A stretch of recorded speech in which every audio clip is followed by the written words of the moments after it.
तो नमस्कार दोस्तों, जैसा कि आपका सीआरपीएफ हेड कांस्टेबल मिनिस्टर का एग्जाम दोस्तों आपका चल रहा है। अभी तक आपका 9 शिफ्टों में एग्जाम है जो कि कंडक्ट हो चुका है। तो आज की इस वीडियो में हम लेकर आए हैं 9 शिफ्टों में पूछे गए सभी जीके जिसके प्रश्न विद एक्स्ट्रा फैक्ट के साथ, जो कि दोस्तों आपका 100% रियल प्रश्न है। ठीक है, तो जिनका आगे एग्जाम वीडियो को आप 10 पे देखिएगा क्योंकि वीडियो लंबा होने वाला है और प्रश्न रिपीट होना आपका शुरू हो गए, तो वीडियो को अंत तक जरूर देखिए, एग्जाम देने जाइएगा।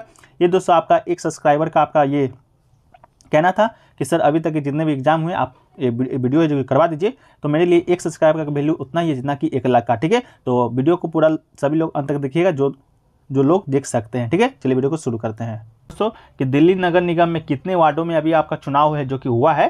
तो केंद्र की ताज़ा अधिसूचना के अनुसार एकीकृत दिल्ली नगर निगम में अधिकतम 250 वार्ड होंगे। ठीक है, तो आपका 250, 230, 270 इस प्रकार का ऑप्शन दिया गया था।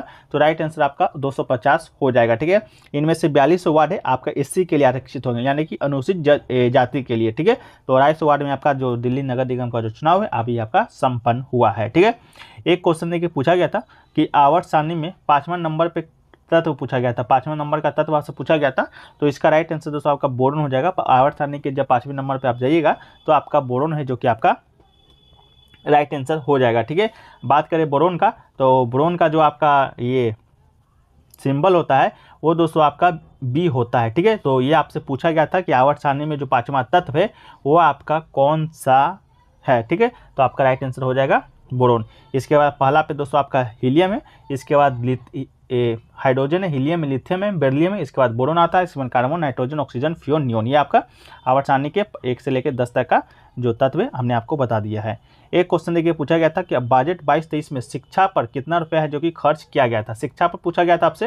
तो सरकार ने जो साल 2022-23 के बजट में शिक्षा के लिए 1,04,277 करोड़ रुपये का आवंटन है जो कि किया था। ठीक है, इसके अलावा साल 2021-22 के लिए सरकार ने शिक्षा के क्षेत्र में 93,224 करोड़ का बजट निर्धारित किया था। वही 22-23 में आपका 1,04,277 करोड़ था। तो आपका राइट आंसर आपका वो वाला हो जाएगा। ठीक है, एक क्वेश्चन देखिए पूछा गया था बजट जनगणना से कि 2011 की जनगणना के अनुसार नीचे से न्यूनतम साक्षरता दर, न्यूनतम तीसरा साक्षरता दर पूछा गया था। न्यूनतम भी नहीं पूछा गया था, पहला भी नहीं, दूसरा भी नहीं, तीसरा, मतलब नीचे से तीसरा नंबर पर कौन है। ठीक, तो नीचे से तीसरा नंबर पर दोस्तों आपका राजस्थान है और सबसे कम दोस्तों आपका बिहार का है। इसके अलावा जो दूसरा आपका साक्षरता दर सबसे कम है वो आपका आंध्र प्रदेश का है। इसके अलावा जो तीसरा है वो आपका राजस्थान का है, जो कि आज के शिफ्ट में आपका है जो कि पूछा गया था। ठीक है, तो राजस्थान राइट आंसर हो जाएगा। इसके अलावा दोस्तों आपका साक्षरता दर में पहले नंबर पे बात करें तो पहला नंबर पे दोस्तों आपका केरल है। केरल का साक्षरता दर है जो कि आपका प्रथम स्थान पे है, पहला से ऊपर से। ठीक है, और नीचे से सबसे कम आपका बिहार का है, फिर आपका आंध्र प्रदेश का है, इसके बाद आपका राजस्थान का। तो इसका राइट आंसर आपका राजस्थान हो जाएगा। ठीक है, एक क्वेश्चन देखिए पूछा गया था समानता का जो अधिकार है किस अनुच्छेद में वर्णित है। ठीक है, तो दोस्तों आपको बता दें समानता का अधिकार का, तो समानता का जो अधिकार है दोस्तों आपका अनुच्छेद 14 से 18। ठीक है, अनुच्छेद 14 से 18 में वर्णित है। अनुच्छेद 14 जो है आपका कहता है कि कानून के समक्ष है जो समानता होगा, ये आपका राइट 14 कहता है। इसके अलावा अनुच्छेद जो 15 है दोस्तों आपका धर्म, मूल्य, वंश, जाति, लिंग या जन्म स्थान के आधार पर भेदभाव का निषेध करता है, अनुच्छेद 15। इसके अलावा अनुच्छेद 16 दोस्तों सार्वजनिक रोजगार के मामले में अवसर की समानता, अनुच्छेद 16 से संबंधित है। अनुच्छेद 17 से दोस्तों आपका संबंधित अस्पृश्यता का उन्मूलन है। इसके अलावा अनुच्छेद जो 18 है दोस्तों वो आपका उपाधियों का अंत है। ठीक है, तो ये आपका समानता का अधिकार है जो कि हमारे भारतीय संविधान में आपका वर्णित है। ठीक है, अगला जो क्वेश्चन पूछा गया था दोस्तों कि दिल्ली का जो जामा मस्जिद है उसका जो निर्माण है वो आपका किसने करवाया था। ठीक है, तो दिल्ली का जो आपका जामा मस्जिद का जो निर्माण है आपका शाहजहां ने करवाया था। तो इसका राइट आंसर आपका शाहजहां हो जाएगा। लाल किला से महज 500 मीटर की दूरी पर जामा मस्जिद स्थित है जो कि भारत की सबसे बड़ी मस्जिद है। इस मस्जिद का निर्माण है जो कि 1650 में शाहजहां ने शुरू करवाया था। तो लाल किला का निर्माण भी दोस्तों आपका शाहजहां ने कराया था। लाल किला से महज 500 मीटर की दूरी पर आपका जामा मस्जिद होगा। जो लोग दिल्ली के होंगे या दिल्ली गए वो जानते होंगे, उसका जो निर्माण है शाहजहां के द्वारा है जो कि करवाया गया था। ठीक है, चलिए एक क्वेश्चन देखिए दोस्तों पूछा गया था कि कौन से अनुच्छेद के तहत है जो कि जब हमारा मौलिक अधिकार का हनन होता है तो हम सुप्रीम कोर्ट जा सकते हैं। ठीक है, कौन से अनुच्छेद के तहत, इसके राइट आंसर आपका संवैधानिक उपचारों का अधिकार आपका राइट आंसर हो जाएगा जो कि आपके ऑप्शन में दिया गया था। स्वयं में कोई ना अधिकार न होकर अन्य मौलिक अधिकारों का रक्षा पाए, यानी कि ये जो आपका जितने भी मौलिक अधिकार है वर्तमान में 6 मौलिक अधिकार हैं भारतीय संविधान में वर्णित है, मूल संविधान में 7 थे। तो ये मौलिक अधिकार का रक्षा है कौन सा अधिकार, तो संवैधानिक उपचारों का अधिकार। इसके अंतर्गत है जो कि व्यक्ति है मौलिक अधिकार को हनन की अवस्था में न्यायालय की शरण ले सकता है। ठीक है, इसलिए डॉक्टर भीमराव अंबेडकर ने अनुच्छेद 32 को संविधान का सबसे महत्वपूर्ण अनुच्छेद बताया था। ठीक है, एक अनुच्छेद जिसके बिना संविधान अर्थहीन है, ये संविधान की आत्मा और हृदय है। ये दोस्तों किसने कहा था? तो बाबा साहेब भीमराव अम्बेडकर ने कहा था। इसी अनुच्छेद के तहत जब हमारा मौलिक अधिकार का हनन होता है तो हम सुप्रीम कोर्ट जा सकते हैं। ठीक है,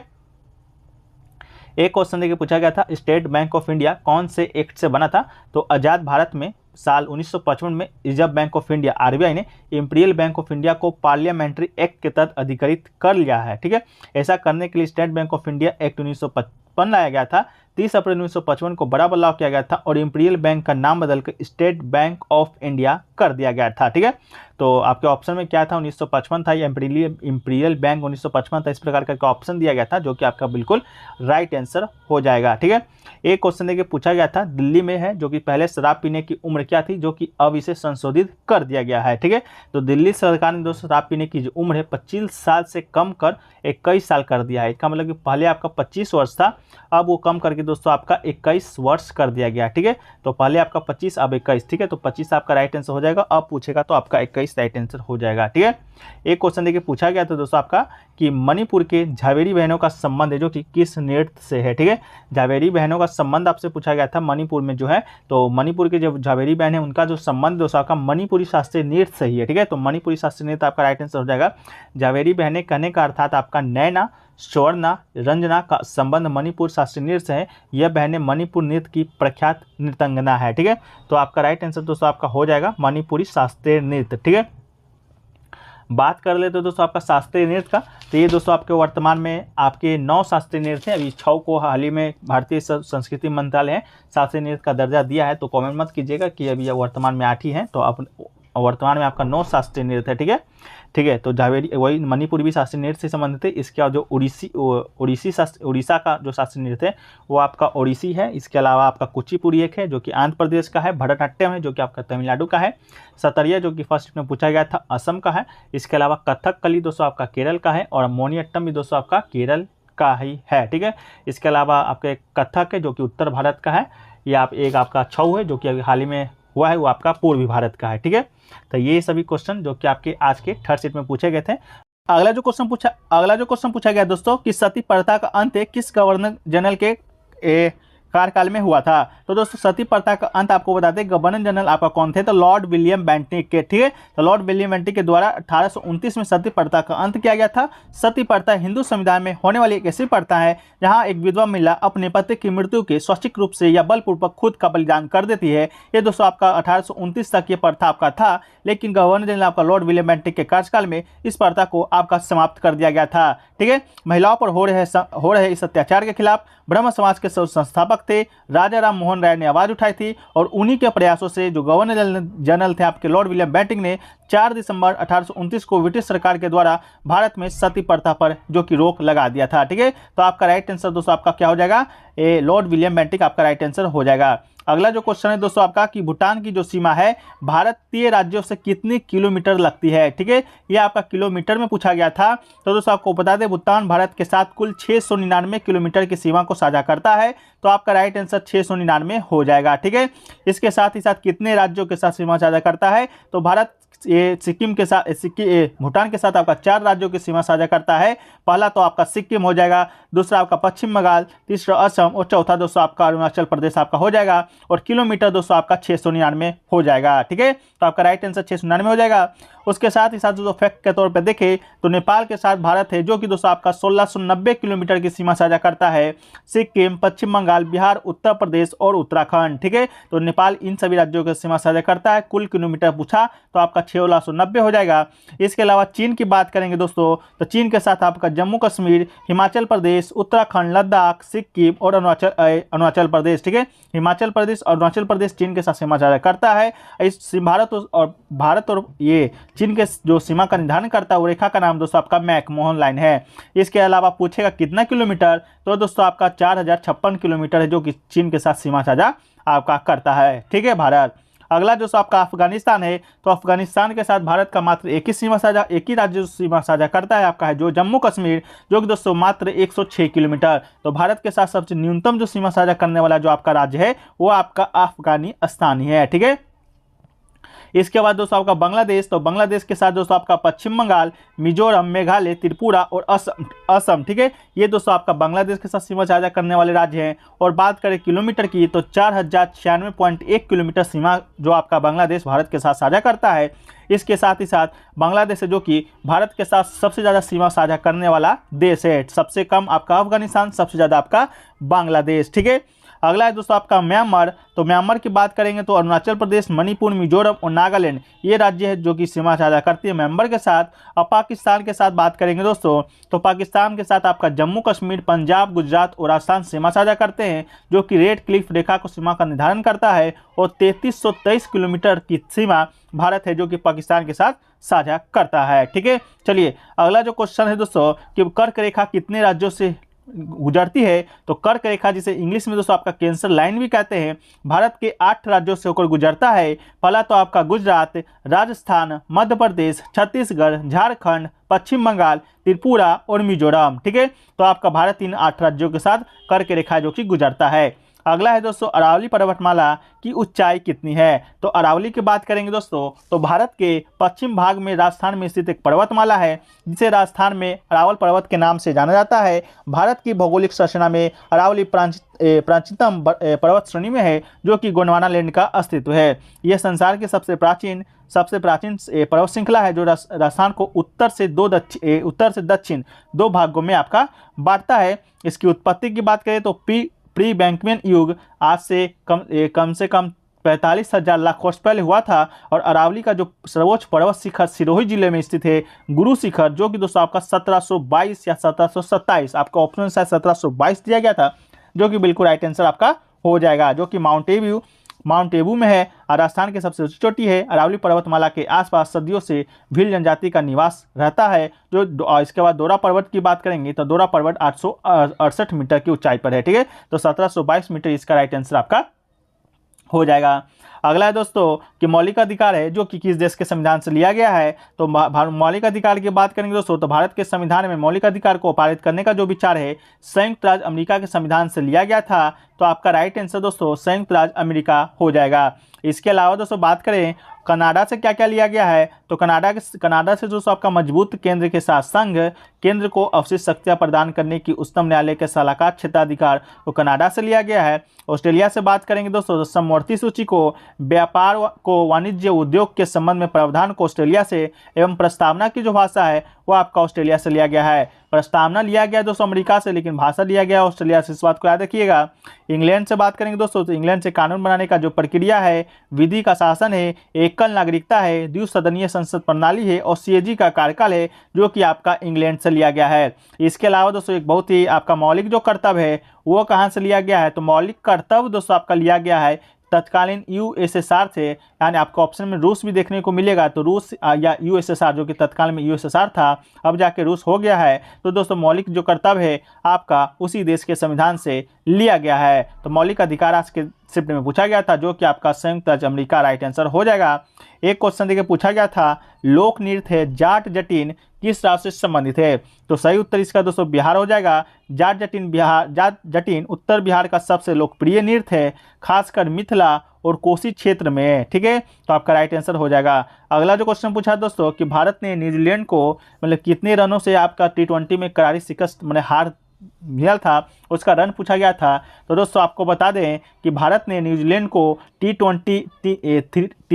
T20 मैचों का सीरीज हुआ था, जिसमें आखिरी जो मुकाबला था वो दोस्तों आपका 168 रनों से करारी शिकस्त दी थी, जो कि T20 इतिहास में टीम इंडिया की सबसे बड़ी जीत थी। इससे पहले उसने 2018 में आयरलैंड को 148 रन से हराया था। तो न्यूजीलैंड की टीम T20 इतिहास में सबसे बड़ी हार है और 168 रनों से हराया था। तो आपका राइट आंसर 168 हो जाएगा। ठीक है, एक क्वेश्चन क्रिकेट से और पूछा गया दोस्तों कि विराट कोहली ने आपका जो श्रीलंका के खिलाफ मैच हुआ था उसमें आपका शतक लगाया था, उसके बाद से किसको रनों के मामले में आपको पछाड़ दिया था। तो विराट कोहली ने दोस्तों वनडे में 12,754 रन हो गए हैं और सबसे ज़्यादा रन जो बनाने के मामले में टॉप 5 में पहुंच गए हैं। विराट ने श्रीलंका के महिला जयवर्धन को इस पारी के दौरान पीछे छोड़ा था। ठीक है, तो इसका राइट आंसर दोस्तों आपका महिला जयवर्धने हो जाएगा।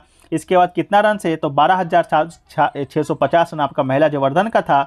अब विराट कोहली का 12,754 रन हो गया है। तो इसका राइट आंसर आपका महिला जयवर्धने हो जाएगा। ठीक है,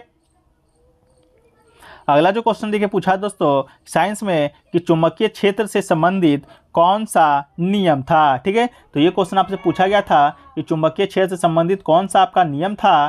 तो दोस्तों इसका जो राइट आंसर आपका हो जाएगा, इसका राइट आंसर दोस्तों आपको बता दें तो इसका राइट आंसर दोस्तों आपका शायद ऑप्शन नंबर 3 लेंज का नियम दोस्तों आप हो जाएगा। इसका right answer option number 3 length का नियम हो जाएगा। ऑप्शन में कूलम, एम्पियर, लेंज और गॉस तीन चारों दिया गया था, तो लेंज का नियम आपका राइट आंसर हो जाएगा।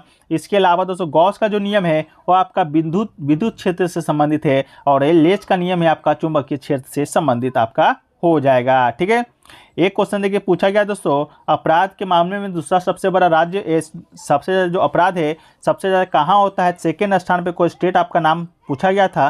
तो इसका जो क्वेश्चन है दोस्तों लैंग्वेज हमको नहीं मिल पाया है, आप लोगों को अगर मिला होगा तो कॉमेंट सेक्शन में जरूर है जो कि बताने का प्रयास जो है कीजिएगा। ठीक है, इसके अलावा एक क्वेश्चन पूछा गया दोस्तों कि केंद्रीय बजट 2022-23 के अनुसार 22-23 में कितने किलोमीटर राष्ट्रीय राजमार्ग नेटवर्क को जो बनाने का निर्णय लिया गया है। तो दोस्तों आपका जो राइट आंसर हो जाएगा वो राष्ट्रीय राजमार्ग नेटवर्क का 25,000 किलोमीटर तक विस्तार किया जाएगा। तो आपका ऑप्शन में 25,000, 17,000, 20,000, 18,000 करके दिया गया था, तो राइट आंसर आपका 25,000 हो जाएगा। यह अगले 3 वर्षों में 100 नए कार्गो टर्मिनल विकसित किए जाएंगे। यह भी गति शक्ति योजना के अंतर्गत आएगा। पिछले साल अक्टूबर में शुरू की योजना का उद्देश्य बुनियादी ढांचा परियोजना को समन्वित योजना निष्पादन और रसद लागत को कम करना है। ठीक है, एक क्वेश्चन देखिए पूछा गया था सूरी राजवंश का संस्थापक पूछा गया था आपसे, तो शेरशाह सूरी इसका राइट आंसर हो जाएगा। शेरशाह सूरी सूरी राजवंश का नींव रखने वाला एक ऐसा शासक था जिसकी बहादुर साहस के किस्से भारतीय इतिहास में स्वर्णिम अक्षरों में लिखे गए हैं। अपनी वीरता के बल पर शेरशाह सूरी ने दिल्ली के तलक पर बैठा और दिल्ली को उसने अपनी राजधानी बनाया था। वो 1540 में शेरशाह ने मुगल साम्राज्य पर शासन किया था। ठीक है, तो आपका शेरशाह राइट आंसर हो जाएगा। एक क्वेश्चन देखिए पूछा गया था आपका कि पादप कोशिका से संबंधित कौन सा नहीं है। ठीक है, तो पादप कोशिका से संबंधित कौन सा आपका नहीं है ये पूछा गया था। तो इसका राइट आंसर दोस्तों आपका इसका राइट आंसर आपका लाइसोसोम इसका राइट आंसर आपका हो जाएगा। ठीक है, इसका राइट आंसर लाइसोसोम हो जाएगा। एक क्वेश्चन पूछा गया था सिंगलीला राष्ट्रीय उद्यान किस राज्य में है। ठीक है, तो सिंगलीला राष्ट्रीय उद्यान की बात करेंगे दोस्तों। सिंगलीला राष्ट्रीय उद्यान भारत के पश्चिमी राज्य के दार्जिलिंग जिले में एक राष्ट्रीय उद्यान है। यह उद्यान सिंगलीला पर्वत श्रेणी में स्थित है जो कि संदकूफ चोटी के पास है। ठीक है, तो ये दोस्तों आपका पश्चिम बंगाल इसका राइट आंसर हो जाएगा। सिंगलीला राष्ट्रीय उद्यान आपका पश्चिम बंगाल में स्थित है। ठीक है, इसके अलावा दोस्तों आप और कुछ भी राष्ट्रीय उद्यान जो आपके महत्वपूर्ण है एग्जाम पॉइंट ऑफ व्यू से, पहला तो आपका सिमलीपाल वन्य जीव अभयारण्य जो कि दोस्तों आपका उड़ीसा में स्थित है, तो आपका इसका राइट आंसर उड़ीसा हो जाएगा। काजीरंगा दोस्तों राष्ट्रीय उद्यान आपका असम में स्थित हो जाएगा। इसके अलावा गिंडी राष्ट्रीय उद्यान दोस्तों आपका तमिलनाडु राज्य के चेन्नई जिले में स्थित है। और इसके अलावा जो रणथंभौर राष्ट्रीय उद्यान दोस्तों आपका राजस्थान के सवाई माधोपुर शहर में लगभग 13.5 किलोमीटर दूरी पर स्थित है। ठीक है, तो रणथंभौर आपका राजस्थान, गिंडी तमिलनाडु, काजीरंगा असम और सिमलीपाल उड़ीसा और सिंगलीला आपसे पूछ दिया गया था जो कि दोस्तों आपका पश्चिम बंगाल में स्थित है। ठीक है, अगला जो क्वेश्चन है दोस्तों कि पूरे भारत में घूमने की जो स्वतंत्रता है अनुच्छेद 19 के किस भाग में है। ये दोस्तों कल देखिए ये मैंने जो ट्रिक है कल आपके टेलीग्राम चैनल पे कल ही अपलोड कर दिया था ट्रिक 19A, B, C का। ठीक है, तो वहीं से दोस्तों आज एक क्वेश्चन डायरेक्ट देखने को मिला है। तो जो लोग टेलीग्राम नहीं ज्वाइन किए आप लोग ज्वाइन कर लीजिए क्योंकि वही क्वेश्चन भेजते जो कि आपके आने वाला रहता है। कल मैंने ट्रिक भेजा था आज क्वेश्चन आपका जो कि आ गया है। ठीक है, जाके आप वहाँ पर देख भी सकते हैं ज्वाइन करके। ठीक है, देखिए तो पूरे भारत में घूमने की जो स्वतंत्रता आपका बता दें संविधान का अनुच्छेद 19 में है। अनुच्छेद 19 में तो है लेकिन दोस्तों आपका भाग पूछा था तो भाग डी में है। ठीक है, तो इसका राइट आंसर भाग डी हो जाएगा। प्रत्येक नारी को देश के संपूर्ण राज्य क्षेत्र के स्वतंत्र रूप से घूमने के अधिकार प्रदान करता है, तो 19 का डी दोस्तों आपका इसका राइट आंसर हो जाएगा। ठीक है, इसका जो मैंने ट्रिक आपको दिया था कल टेलीग्राम ग्रुप में तो वो देख लीजिए। अनुच्छेद 19 में दी गई 6 स्वतंत्रता है 6 प्रकार की। तो ट्रिक था दोस्तों बोझ संग आया गया और बस व्यापार किया। ठीक है, बोझ संग आया गया और बस व्यापार किया का मतलब दोस्तों आपको देखिए 19 का ए में दोस्तों बोझ से आपका बोलने की आज़ादी, 19 का बी में दोस्तों आपका सभा की आज़ादी, इसका सी मतलब कि संघ दोस्तों आपका संघ बनाने की आज़ादी, 19 का डी मतलब आया गया मतलब पूरे देश में आने जाने की आज़ादी, तो यही आपसे पूछ दिया गया था। इसके अलावा 19 ई का मतलब दोस्तों बस मतलब कि पूरे देश में बसने की आज़ादी, 19 जी मतलब व्यापार में दोस्तों आपका कोई व्यापार या जीविका की आज़ादी। ठीक है, तो ये दोस्तों आपका कल मैंने टेलीग्राम पे दिया था वो आज ही आपको देखने को मिला है। ठीक है, चलिए अगला जो क्वेश्चन है दोस्तों विश्व के आधार पर जीडीपी में भारत का स्थान आपसे पूछा गया था। तो भारत की जो अर्थव्यवस्था है उसे जीडीपी के पैमाने पर दुनिया की 5वीं अर्थव्यवस्था तो 7, 5, 9-11 आपके ऑप्शन में दिया गया था, तो 5 आपका बिल्कुल राइट आंसर हो जाएगा। लेकिन प्रति व्यक्ति जीडीपी के पैमाने पर दुनिया के 194 देशों की सूची में भारत का स्थान 144 है। ठीक है, तो प्रति व्यक्ति जीडीपी के स्थान पर 244 है और जीडीपी पर पैमाने की दुनिया का 5वां अर्थव्यवस्था है, तो आपका राइट आंसर 5वां हो जाएगा। ठीक है, चलिए अगला है दोस्तों कि अविनाश सावले किस खेल से संबंधित है। ठीक है, अविनाश सावले, ठीक है, ये पूछा गया था। तो अविनाश सावले जिनका जन्म आपका 13 सितंबर 1994 को हुआ था, एक भारतीय ट्रैक फील्ड एथलीट है जो कि 300 मीटर स्टीप लेग चेज में माहिर है। तो स्टीप लेग चेज आपके ऑप्शन में दिया गया था, जो कि बिल्कुल राइट आंसर हो जाएगा। उनके पास 8:11.20 का राष्ट्रीय रिकॉर्ड है, जो कि 2022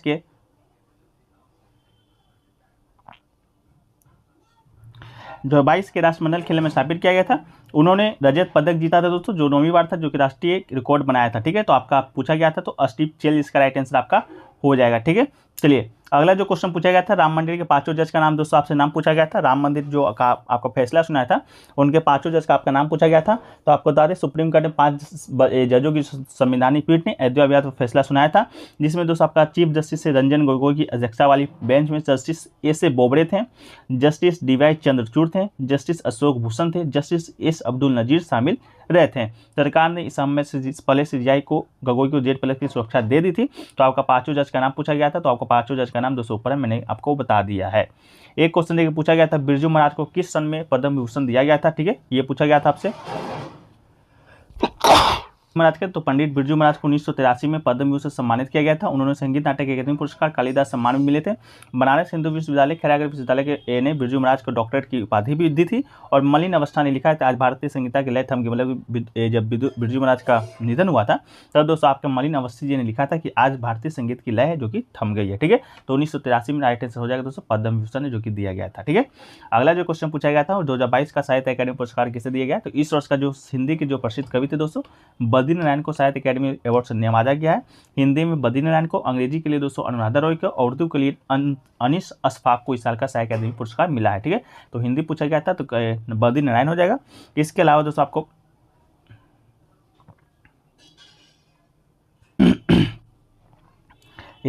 अंग्रेजी के लिए अनुराधा रॉय को, उर्दू के लिए अनसे अशफाक को दिया गया था। तो देख लीजिएगा अपना। ठीक है, एक देखो पूछा गया दोस्तों, बड़े जहाज में जो आपातकालीन नाव होता है जो कि रबर का बना होता है, उसमें दोस्तों कौन सी गैस भरा होता है। इस प्रकार का कोई क्वेश्चन पूछा गया था।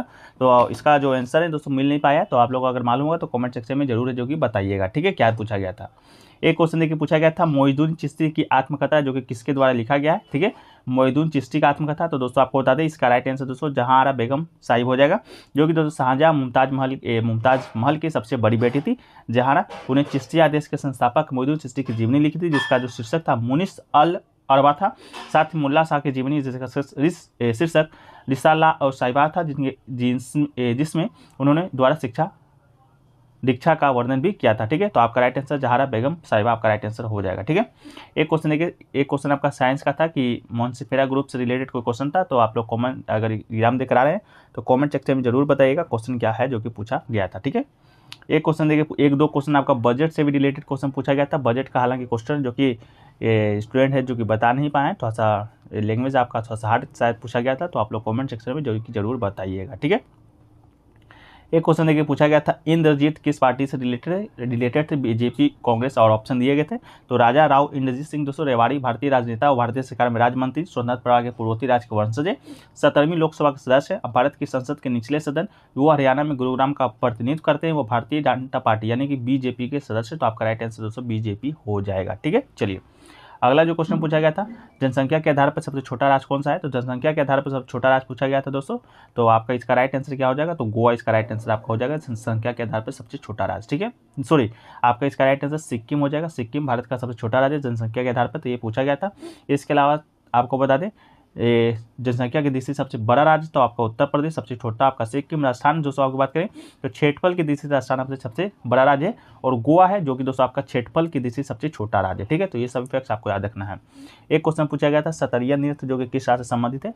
तो सतरिया नृत्य की बात करेंगे दोस्तों, तो आपसे पूछा गया था 8 मुख्य भारतीय शास्त्रीय नृत्य में से एक है, वो नृत्य असम का शास्त्रीय नृत्य, तो इसका राइट आंसर आपका असम हो जाएगा। इसके अलावा वर्ष 2000 में इस नृत्य को भारत को 8 शास्त्रीय नृत्य में शामिल होने का गौरव प्राप्त हुआ था। था, ठीक है। इसके अलावा भारत के अन्य शास्त्रीय नृत्य की बात करेंगे दोस्तों तो आपका भरतनाट्यम हो जाएगा, तो कि तमिलनाडु के हैं। कथकली दोस्तों केरल के हैं। कुचिपुड़ी दोस्तों आपका आंध्र प्रदेश के है। कथक दोस्तों आपका उत्तर भारत का है। मोहिनीअट्टम दोस्तों केरल का है। और मणिपुरी दोस्तों मणिपुर का है। और आपका उड़ीसी जो कि उड़ीसा का शास्त्रीय नृत्य है, ठीक है। ये दोस्तों आपका शास्त्रीय नृत्य पूछा गया था। एक क्वेश्चन देखिए पूछा गया था संयुक्त अधिवेशन के बारे में शायद पूछा गया था कि संयुक्त अधिवेशन है जो कि किस अनुच्छेद से संबंधित है, तो इसका राइट आंसर दोस्तों आपका 108 हो जाएगा।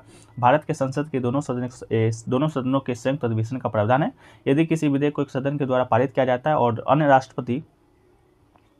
अन्य सदन को प्रेषित करता है तो संयुक्त बैठक को राष्ट्रपति के द्वारा समन किया जाता है, जो कि अनुच्छेद 108 के तहत किया जाता है, ठीक है दोस्तों। तो ये दोस्तों आपसे पूछा गया था, ठीक है, संयुक्त अधिवेशन।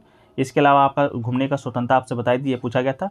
एक दोस्तों देखिए पूछा गया था आपका अनुच्छेद 52 से संबंधित शायद पूछा गया था राष्ट्रपति से, तो राष्ट्रपति का जो अनुच्छेद 52 है जो राष्ट्रपति पद का प्रावधान करता है। इसके अलावा अनुच्छेद 53 की बात करेंगे तो संघ की कार्यपालक जो शक्ति होती है वो आपका राष्ट्रपति में नियुक्त होती है, अनुच्छेद आपका 53 के तहत होता है। इसके अलावा दोस्तों आपका जिसका प्रयोग है जो कि प्रधानमंत्री और मंत्रिपरिषद की सलाह के अनुसार करता है। अनुच्छेद 54 दोस्तों आपका राष्ट्रपति का निर्वाचक मंडल है जिसमें संसद विधानसभा और निर्वाचित सदस्यों के भाग है जो कि लेते हैं, ठीक है। एक क्वेश्चन देखिए पूछा गया था धौलावीरा जो कि कहाँ स्थित है, तो धौलावीरा की बात करेंगे दोस्तों भारत के गुजरात राज्य के कच्छ जिले में भचाऊ तालुका में स्थित एक पुरातत्व स्थल है धौलावीरा, तो गुजरात आपका राइट आंसर हो जाएगा। या इसका जो नाम है यहाँ से 1 किलोमीटर दक्षिण में स्थित ग्राम पपरा है जो कि राधनपुर से 165 किलोमीटर दूर पर स्थित है, ठीक है। तो ये दोस्तों आपसे पूछा गया था, ठीक है। एक क्वेश्चन देखिए पूछा गया था 2011 की जनगणना के अनुसार दोस्तों आपका एसटी का प्रतिशत पूछा गया था कितना है, तो 2011 के मुताबिक दोस्तों बिहार की जनसंख्या 10.838 करोड़, इसमें आपका 82.69 आबादी है हिंदू है और 16.87 आबादी मुस्लिम समुदाय की है, ठीक है। इसके अलावा हिंदू आबादी में दोस्तों 17 सवर्ण है, 51% आपके ओबीसी है। इसके अलावा दोस्तों आपका 15 आपका अनुसूचित जनजाति, 15.7 अनुसूचित जनजाति और 1% अनुसूचित जनजाति है, ठीक है। तो अनुसूचित जनजाति भारत की जनसंख्या में 15% है और अनुसूचित जनजाति या जनजाति आपसे पूछा गया था तो आपका 7.5% है, ठीक है। तो आपका इसका राइट आंसर दोस्तों आपका 7.5% आपका इसका राइट आंसर आपका हो जाएगा, ठीक है। लिंगानुपात वाला केंद्र शासित प्रदेश कौन सा है, ठीक है। तो सर्वाधिक जो लिंगानुपात वाला केंद्र शासित प्रदेश आपसे इस शिफ्ट में क्वेश्चन पूछा गया था, तो आपको बता दें कि इससे पहले आपको भारत की जनगणना 2011 की जो जनगणना हुआ था उसके अनुसार जो आपका भारत का लिंगानुपात है वो दोस्तों आपका 943 है, ठीक है। 943 आपका भारत का जनगणना है। इसके अलावा दोस्तों बात करें किस राज्य का सबसे ज़्यादा है, तो केरल का सबसे ज़्यादा लिंगानुपात है आपका 1084 है। इसके अलावा दमनदीप में सबसे कम लिंगानुपात है 618 है, ठीक है। तो आपका ज़्यादा पूछा गया था तो आपका राइट आंसर दोस्तों आपका हो जाएगा पुडुचेरी, ठीक है। पुडुचेरी का जो लिंगानुपात है आपका सबसे ज़्यादा है। पुडुचेरी में एक गांव है आपका माहे जिला, वहाँ पर है भारत का जो सबसे ज़्यादा लिंगानुपात है वो आपका 1176 वाला है, ठीक है। 1176 लिंगानुपात है तो आपका पुडुचेरी राइट आंसर हो जाएगा। और दमनदीप में आपका सबसे कम है, केंद्र शासित प्रदेश राज्य दोनों में आपका सबसे कम केंद्र शासित प्रदेश में आपका ये दमनदीप का है तो 533 है, ठीक है। तो ये दोस्तों क्वेश्चन पूछा गया था। तो आज के थर्ड शिफ्ट का जो क्वेश्चन दोस्तों आपको बता दें बहुत ही आपका लेंदी पूछा गया था, कथन निष्कर्ष टाइप का क्वेश्चन पूछा गया था। तो बहुत सारे स्टूडेंट हैं जो कि बता नहीं पाए, फिर भी जितने क्वेश्चन हमें प्राप्त हुए हैं हम सबको एक्स्ट्रा फैक्ट के साथ आपको डिस्कस करने का प्रयास है जो कि कर रहे हैं। तो और भी जो लोग एग्जाम देकर आ रहे हैं अगर आपको क्वेश्चन याद है लैंग्वेज के सही तो आप लोग जरूर कमेंट सेक्शन में जो कि बता दीजिएगा, ठीक है। चलिए देखिए एक क्वेश्चन पूछा गया था शाह कुली खां का मकबरा है जो कि आपका कहाँ स्थित है, ठीक है। तो शाह कुली मकबरा का जगह का नाम पूछा गया था कहाँ पर है, तो शाह कुली खान का मकबरा तो भारत के हरियाणा राज्य के नारनौल में एक स्थित मकबरा है। ये शाह कुली खान का इस विश्राम स्थल है जो कि नारनौल के राज्यपाल थे, ठीक है। इसे 16वीं सदी में बनाया गया था। नारनौल में मुगल वास्तुकला के कुछ उदाहरणों में से है कि जो कि राष्ट्रीय स्मारक का आपका ये प्रतिनिधित्व है जो कि करता है, ठीक है। कौन? शाह कुली खान का मकबरा। तो आपका इसका राइट आंसर आपका हरियाणा हो जाएगा, ठीक है। तो ये क्वेश्चन दोस्तों आपसे है जो कि पूछा गया था, ठीक है। चलिए अगला जो क्वेश्चन देखिए पूछा गया था आपका राष्ट्रपति का तो हो गया। ये तोता हिंद है जो कि किसे कहा जाता है, ये क्वेश्चन आपसे पूछा गया था। तो दोस्तों आपको बता दें जो तोता हिंद है जो अमीर खुसरो को कहा जाता है दोस्तों, तो इसका राइट आंसर आपका अमीर खुसरो हो जाएगा, जिनका जो जन्म है आपका 1253 में उत्तर प्रदेश के पाटियाली गांव कासगंज में हुआ था। उन्हें खुद को तोता हिंद कहा था, ठीक है। तो तोता हिंद है दोस्तों आपका अमीर खुसरो को कहा जाता है, तो इसका राइट आंसर आपका अमीर खुसरो ही हो जाएगा, ठीक है। उन्हें खड़ी बोली के आविष्कार का श्रेय दिया जाता है। वो किनका शिष्य थे, तो निजामुद्दीन औलिया के शिष्य थे। संगीत के ख्याल तराना शैलियों के प्रवर्तक थे और कव्वाली के जनक के रूप में भी जाने जाते हैं, ठीक है। देखिए एक क्वेश्चन देखिए पूछा गया था अन्नू रानी से संबंधित आपका जो प्रश्न पूछा गया था, ये पूछा गया था कितने मीटर जो भाला फेंक कर आपका रिकॉर्ड इन्होंने हाल में ही बनाया है। तो अन्नू रानी इनका जो संबंध है आपको बता दें मेरठ से है, मेरठ के उत्तर प्रदेश से जन्म आपका 28 अगस्त 1992 में हुआ था। यह एक भारतीय भाला फेंक एथलीट है, ठीक है। वर्तमान में बहुत सारे रिकॉर्ड इनके नाम है। अनु परली भारतीय महिला जो कि 60 मीटर से अधिक की दूरी तक भाला फेंका है। 2019 के नेशनल चैंपियनशिप में अनु ने 62.34 मीटर भाला फेंक कर नया कीर्तिमान जो कि बनाया था, ठीक है। लेकिन मेरे ख्याल से आपका शायद बर्मिंघम के राष्ट्रमंडल खेल में पूछा गया था। तो देखिए, भाला फेंक स्पर्धा में कांस्य पदक जीत के इतिहास रच दिया है कौन? अनु रानी। उपलब्धि हासिल करने वाली देश की पहली महिला भाला फेंक खिलाड़ी बन गई थी। रानी ने अपने तीसरे प्रयास में 60 मीटर दूर भाला फेंक कर तीसरा स्थान हासिल किया था, ठीक है। तो आपका 60 राइट आंसर हो जाएगा। इसके अलावा विश्व चैंपियनशिप ऑस्ट्रेलिया की कैल्सरे ली बराबर ने 64.43 मीटर के थ्रो से स्वर्ण पदक जीता था, जबकि उनकी हम वतन मैकेंजी लिटिल 64.07 मीटर के थ्रो से दूसरे स्थान पर रहा था, ठीक है। तो मेरे ख्याल से आपका ये बर्मिंघम वाला ही पूछा गया जो कि हाल में हुआ है 2022 में। तो आपका 60 मीटर राइट आंसर हो जाएगा, ठीक है। तो ये दोस्तों आपका एथलीट है, भाला फेंक एथलीट है। तो दोस्तों अभी हाल ही में आपका ओलंपिक भी हुआ था, तो जिसमें नीरज चोपड़ा ने दोस्तों आपका भाला फेंक स्पर्धा से ये आपका संबंधित व्यक्ति हैं। ये ओलंपिक में व्यक्तिगत स्वर्ण पदक जीतने वाले दोस्तों दूसरे भारतीय बन के इतिहास रच दिए थे नीरज चोपड़ा ने, ठीक है। 120 से अधिक वर्षों में पहले भारतीय जो कि ट्रैक एंड फील्ड के अनुशासन में ओलंपिक पदक जीतने वाली स्वतंत्र भारत के पहले प्रतिनिधि थे। और उन्होंने दोस्तों आपका देखिए दूसरे प्रयास में आपका कितना मीटर भाला फेंका? तो 87.58 मीटर, ठीक है। तो ये भी क्वेश्चन बहुत से एग्जामों में बन चुका है, तो शायद आपके एग्जाम में बन जाए, तो याद रखिएगा, ठीक है। एक क्वेश्चन देखिए पूछा गया था, लकड़ी से कोई बना यंत्र का नाम पूछा गया था, वाद्य यंत्र का, जो कि दोस्तों कर्नाटक में बजाया जाता है। तो देखिए तंबूरा एक वाद्य यंत्र है जो कि आपका लकड़ी तांबे इस्पात से बनाया जाता है। ये जो कि दोस्तों आपका कर्नाटक में ही बजाया जाता है, ठीक है। दक्षिण भारत के कई हिस्से में बनाया जाता है, मुख्य तौर पर कर्नाटक में। तो ये देखिएगा आपके ऑप्शन में होगा तंबूरा, तो राइट आंसर हो जाएगा, ठीक है। एक क्वेश्चन देखिए पूछा गया था, कैनरा बैंक का जो विलय है आपका किस बैंक में हुआ था, ठीक है। इस प्रकार का क्वेश्चन पूछा गया था। हालांकि क्वेश्चन बहुत लेंदी कथन टाइप के पूछे जा रहे हैं, ऐसा स्टूडेंट का कहना था, बहुत सारे स्टूडेंट का। तो कैनरा बैंक का जो विलय आपका 1 अप्रैल 2020 को कैनरा बैंक में सिंडिकेट बैंक का मर्ज हुआ था, ठीक है। तो सिंडिकेट बैंक का मर्ज हुआ था। मर्ज के बाद कैनरा बैंक का देश का चौथा सबसे बड़ा सरकारी बैंक है जो कि बन गया था, ठीक है। एक क्वेश्चन देखिए पूछा गया था, काकोरी ट्रेन एक्शन से संबंधित प्रश्न आपसे पूछा गया था कि काकोरी ट्रेन एक्शन से संबंधित आपका कथन पूछा गया था, कौन सा कथन आपका सही है या कौन सा कथन है जो कि सही गलत है, ठीक है। तो काकोरी ट्रेन एक्शन के बारे में दोस्तों हम जान जाते हैं। तो देखिए काकोरी ट्रेन एक्शन, जिसको भारतीय स्वतंत्रता संग्राम के क्रांतिकारियों के द्वारा ब्रिटिश राज के विरुद्ध भयंकर युद्ध छेड़ने की इच्छा से हथियार खरीदने के लिए ब्रिटिश सरकार का ही खजाना लूटने का एक ऐतिहासिक घटना था, जिसे 9 अगस्त 1924 को घटा था, ठीक है। इसी को दोस्तों आपका इसी ट्रेन डकैती में जर्मनी के बने 4 माउजर पिस्टल काम में लाए गए थे। इन पिस्टलों को विशेषता यह थी कि इनके बट के पीछे लकड़ी का बना एक कुंदा लगाकर राइफल की तरह उपयोग किया जा सकता था। हिंदुस्तान रिपब्लिक एसोसिएशन के केवल 10 सदस्य ने इस पूरी घटना को है जो कि अंजाम दिया था, ठीक है। तो ये काकोरी ट्रेन एक्शन से आपका कथन टाइप का कोई प्रश्न आपसे पूछा गया था, तो आप लोग कमेंट सेक्शन में जरूर बताने का प्रयास कीजिएगा कि क्या पूछा गया था, ठीक है। पूछा गया था काकरापार परमाणु ऊर्जा संयंत्र जो कि कहां पर स्थित है, ठीक है। तो दोस्तों काकरापार परमाणु ऊर्जा संयंत्र की बात करेंगे तो ये दोस्तों आपका भारत का एक परमाणु ऊर्जा संयंत्र है जो कि गुजरात में सूरत और तापी नदी के समीप स्थित है। यहाँ पर 220 मेगावाट क्षमता के 2 परमाणु रिएक्टर हैं जो दावित भारी जल रिएक्टर है, ठीक है। तो आपका दोस्तों कहाँ पर स्थित है? तो आपका गुजरात राइट आंसर आपका हो जाएगा, ठीक है। देखिए एक क्वेश्चन देखिए पूछा गया था कि शेर शाह सूरी ने हुमायूं को दोस्तों आपका कब है जो कि हराया था, ठीक है। तो ये क्वेश्चन आपसे पूछा गया था। तो शेर शाह सूरी दोस्तों आपको बता दें, शेर शाह सूरी ने दोस्तों हुमायूं को 2 बार हराया है, ठीक है। पहला तो दोस्तों आपका चौसा के युद्ध में हराया है, जो कि दोस्तों आपका भारत में मुगल सम्राट हुमायूं और सूरी समाज के संस्थापक थे आपका शेर शाह सूरी के बीच हुआ था युद्ध, जो कि आपका 29 जून 1539 को हुआ था आधुनिक बिहार राज्य के बक्सर जिले के स्थित एक चौसा गांव में।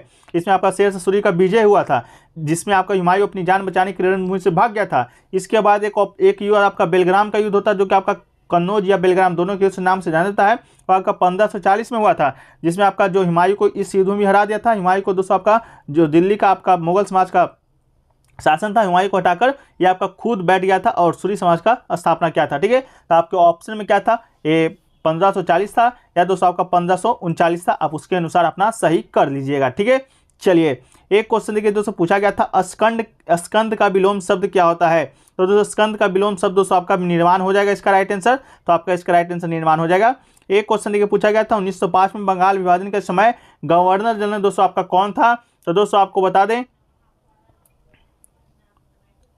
बंगाल विभाजन के दौरान गवर्नर लॉर्ड कर्जन था, ठीक है, तो आपका राइट आंसर लॉर्ड कर्जन हो जाएगा। 1905 में बंगाल जो विभाजन है उसी के शासन के दौरान हुआ था। 20 जुलाई 1905 को बंगाल विभाजन का घोषणा किया था कौन? Lord Curzon.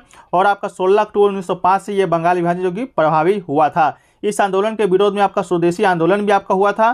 तो इसके बाद जो आपका जो बंगाल विभाजन है उसको रद्द भी किया गया था, ठीक है। तो आपका 1911 में लॉर्ड हार्डिंग के द्वारा इसका रद्द किया गया था। और आपका किया कौन था? तो आपका दोस्तों आपका लॉर्ड कर्जन किया था। तो राइट आंसर आपका लॉर्ड कर्जन हो जाएगा। एक क्वेश्चन देखिए पूछा गया था इज्जत का विलोम शब्द क्या होता है? तो इज्जत का विलोम शब्द दोस्तों आपका परचूर होता है। तो इसका राइट आंसर आपका प्रचुर हो जाएगा, ठीक है। एक क्वेश्चन देखिए पूछा गया था आर्टिकल जो 19 होता है आपका स्वतंत्रता का जो अधिकार है, स्वतंत्रता का अधिकार है, तो दोस्तों पूछा गया था कि अगर स्वतंत्रता के अधिकार का 6 प्रकार का अधिकार दिया जाता है, ठीक है। तो वो पूछा गया था कि किस मौलिक अधिकार पर प्रतिबंध है जो कि किया जा सकता है आपातकाल के दौरान। तो ये दोस्तों आपको बता दें अनुच्छेद जो 19 है आपका वाक्य एवं अभिव्यक्ति की स्वतंत्रता प्रदान करता है। आमतौर पर यह राज्य के खिलाफ लागू होता है, वाक्य और अभिव्यक्ति की स्वतंत्रता, ठीक है। तो दोस्तों आपका बता दें ये इसका राइट आंसर क्या हो जाएगा। देखिए पहले इससे पहले हमको बताते हैं 19 के ए में क्या है, तो आपका वाक स्वतंत्रता व्यक्ति की स्वतंत्रता है। इसके अलावा शांतिपूर्वक निराश सम्मेलन करने की स्वतंत्रता है। तो ये आपका राइट आंसर हो जाता है 19 का बी आपका इसका राइट आंसर हो जाएगा। शांतिपूर्वक निराश सम्मेलन करने की स्वतंत्रता आपका नहीं होता है, ठीक है। इसके बाद 19 सी की बात करेंगे तो संगम या संघ या सहकारी सोसाइटी बनाने की स्वतंत्रता। इसके अलावा 19 का डी का दोस्तों आपका भारत के राज्य क्षेत्रों में संवर्ध अभ्यारण्य संचालन की स्वतंत्रता। ये है दोस्तों आपका भारत के राज्य क्षेत्र में किसी भाग में निवास करने और बस जाने की स्वतंत्रता। 19 के जी में दोस्तों आपका कोई वृत्ति उपजीविका व्यापार या कारोबार करने की स्वतंत्रता है, ठीक है। तो इसका राइट आंसर आपका 19 का बी आपका राइट आंसर हो जाएगा, ठीक है। एक क्वेश्चन देखिए पूछा गया था पंडित जो रविशंकर है किस वाद्य यंत्र से संबंधित है, ठीक है। तो दोस्तों आपको बता दें पंडित जो रविशंकर है वो आपका एक भारतीय गुणी सितार वादक है, ठीक है। तो इसका राइट आंसर दोस्तों क्या हो जाएगा? सितार वादक एवं संगीतकार है, ठीक है। तो आपका सितार वादक इसका राइट आंसर आपका हो जाएगा। वो 20वीं सदी के उत्तरार्ध में उत्तर भारतीय शास्त्रीय संगीत के दुनिया के सबसे प्रसिद्ध प्रतिवादक बने हैं और दुनिया भर के अन्य संगीतकारों को प्रभावित भी किया है, ठीक है। इसके अलावा दोस्तों आपका रविशंकर की बात करेंगे तो रविशंकर को 1919 में भारत के सर्वोच्च जो रानी सम्मान होता है भारत रत्न से सम्मानित किया गया है। इसके अलावा उनके उत्कृष्ट कार्यों के लिए 3 ग्रैमी अवार्ड भी इनको है जो कि मिला है, ठीक है। तो ये आपका इसका राइट आंसर हो जाएगा सितार वादक। इसके अलावा कुछ वाद्य यंत्र हैं उससे जुड़े आपके संगीतकार हैं उसको देख लेते हैं। देखिए शहनाई जो वादक है कौन कौन है, तो आपके बिस्मिल्लाह खां है, अली अहमद हुसैन खां है, राजेंद्र प्रसन्ना है, ये दोस्तों आपका शहनाई वादक है। इसके अलावा तबला वादक की बात करेंगे दोस्तों तो जाकिर हुसैन और आपका अनिंदो चटर्जी ये आपके तबला वादक हैं। इसके अलावा सितार वादक की बात करेंगे तो विलायत खान, निखिल बनर्जी, अन्नपूर्णा देवी और अनुष्का शंकर ये आपके सितार वादक हैं। इसके अलावा दोस्तों आपका संतूर की बात करेंगे तो शिव कुमार वर्मा और भजन सोपोरी ये दोस्तों आपके संतूर वादक है, ठीक है। तो इसका राइट आंसर आपका हो जाएगा सितार वादक, ठीक है। एक क्वेश्चन देखिए पूछा गया था पृथ्वी का द्रव्यमान दोस्तों आपसे पूछा गया था कि पृथ्वी का जो द्रव्यमान है वो आपका कितना होता है, ठीक है। तो पृथ्वी का द्रव्यमान दोस्तों आपका 5.975, ठीक है, 5.972 E424 kg दोस्तों आपका पृथ्वी का जो द्रव्यमान होता है। आपके ऑप्शन में 5.97 ही था ऑप्शन में, ठीक है। तो ये राइट आंसर दोस्तों आपका है जो कि हो जाएगा, ठीक है। चलिए एक क्वेश्चन देखिए दोस्तों पूछा गया था कि 1930 में ब्रिटेन की संसद ने किस राज्य में संयंत्र की स्थापना किया था। इस प्रकार करके कोई क्वेश्चन है जो कि दोस्तों आपसे पूछा गया था, ठीक है। तो इसका ऑप्शन दोस्तों इसका जो ऑप्शन है या प्रश्न है ठीक लैंग्वेज से मिल नहीं पाया तो आप लोग जो भी एग्जाम देकर आ रहे हैं आप लोग जरूर जो कि बताने का है प्रयास कीजिएगा, ठीक है। चलिए एक क्वेश्चन देखिए दोस्तों पूछा गया था घोंगा है जो कि किस ग्रुप का है, ये क्वेश्चन आपसे पूछा गया था। घोंगा दोस्तों आपका किस ग्रुप का है ये क्वेश्चन पूछा गया था। तो आपको बता दें घोंगा दोस्तों ऑर्थोपोडा के चूर्णम पावार दूसरी सबसे अकशेरुकी पशु समुदाय है, ठीक है। तो दोस्तों इसका राइट आंसर दोस्तों आपका क्या हो जाएगा? तो ऑर्थोपोडा इसका राइट आंसर दोस्तों आपका हो जाएगा, ठीक है। ऑर्थोपोडा आपका राइट आंसर इसका हो जाएगा, ठीक है।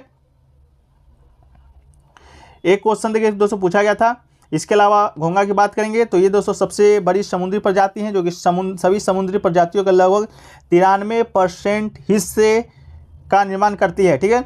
इसके अलावा दोस्तों घोंगे और समुद्री घोंगे उदरपद नामक मोलस्का के समुदाय से अकशेरुकी का एक व्यापारिक वर्गीकरण संबंधित है। तो इसको ऑप्शन दोस्तों आपका मोलास्का दिया गया था, ठीक है। तो इसका राइट आंसर दोस्तों आपका मोलास्का आपका राइट आंसर इसका हो जाएगा, ठीक है। एक क्वेश्चन देखिए दोस्तों पूछा गया था श्रीलंका 2023 में आपका श्रीलंका से T20 का सीरीज हुआ था 3 मैचों का, ठीक है। तो वही आपसे पूछा गया था दोस्तों कि उस समय T20 का कप्तान है जो कि किसे बनाया गया था, ठीक है। तो ये क्वेश्चन दोस्तों आपसे पूछा गया था। तो उस समय दोस्तों आपका हार्दिक पांड्या को T20 का कप्तान बनाया गया था। तो इसका राइट आंसर दोस्तों आपका हार्दिक पांड्या आपका इसका राइट आंसर हो जाएगा, ठीक है। तो इसका राइट आंसर क्या हो जाएगा दोस्तों आपका हार्दिक पांड्या आपका राइट आंसर हो जाएगा। इसके अलावा वनडे भी सीरीज उसका हुआ था, तो वनडे सीरीज का जो कप्तान है आपको किसको बनाया गया था, तो ये दोस्तों वनडे सीरीज का जो कप्तान है वो बनाया गया था आपको रोहित शर्मा जी को, ठीक है। तो रोहित शर्मा जी को वनडे टीम का कप्तान बनाया गया था और आपका T20 को आपका ये कप्तान बनाया गया था हार्दिक पांड्या को, ठीक है। एक क्वेश्चन देखिए पूछा गया था कि मणिपुरी नृत्य में किस भगवान की है जो कि पूजा होता है, ठीक है। तो मणिपुरी नृत्य में दोस्तों आपका प्राय राधा और कृष्ण के प्रेम का मंचन किया जाता है। तो आपका राइट आंसर दोस्तों आपका कृष्ण हो जाएगा, जो कि दोस्तों आपके ऑप्शन में भी है जो कि दिया गया था, ठीक है। एक क्वेश्चन देखिए दोस्तों, ये वाला आपका जो आपका ये है पंडित रविशंकर वाले, ये पंडित रविशंकर का दोस्तों पंडित रविशंकर का नहीं पूछा गया था, आपके उनके शिष्य संबंध का पूछा गया था, ठीक है। उनके शिष्य का संबंध किस वाद्य यंत्र से है। पंडित रविशंकर जब आपके सितार वादक है तो इनका जो भी शिष्य होगा वो भी शायद आप इसका राइट आंसर दोस्तों आपका सरोद हो जाएगा, ठीक है। तो पंडित रविशंकर का शिष्य का संबंध है तो आपका सरोद इसका राइट आंसर आप लोग कर लीजिएगा, ठीक है। और शेरशाह सूरीवाला का दोस्तों ऑप्शन में आपका क्या दिया गया था, तो शेरशाह सूरीवाला ऑप्शन में दोस्तों आपका 540 दिया गया था ऑप्शन, ठीक है। 1540 था, 39 भी ऑप्शन में दिया गया था, तो 39 में भी हराया था और आपका 40 में, दोनों में हराया था। तो आप एक बार खुद से बताइएगा आपका इसका क्या राइट आंसर हो सकता है। एक क्वेश्चन देखिए पूछा गया दोस्तों आपका एन मजूमदार ने, ठीक है। एन मजूमदार ने दोस्तों आपका किस हड़प्पा जो स्थल है उसका खोज किया था, एन मजूमदार, ठीक है। तो एन मजूमदार के बात करेंगे दोस्तों, इनका पूरा नाम होता है एन गोपाल मजूमदार। ये दोस्तों आपका मोहनजोदड़ो के दक्षिण में जो स्थित एक हड़प्पा सभ्यता आपका चन्हुदुरो, ठीक है। चन्हुदुरो का दोस्तों आपका इस नामक का खोज किया था, ठीक है। तो आपका चन्हुदुरो का निर्माण खोज किया था कौन, आपका एन मजूमदार, ठीक है। 1931 में और किया था खोज, ठीक है। तो आपका राइट आंसर कर लीजिएगा वो वाला। एक क्वेश्चन देखिए पूछा गया दोस्तों आपका कि हाई कोर्ट में मैक्सिमम जो जज है वो आपका कितना हो सकता है, ठीक है। हाई कोर्ट में मैक्सिमम जज है जो कि आपका कितना हो सकता है।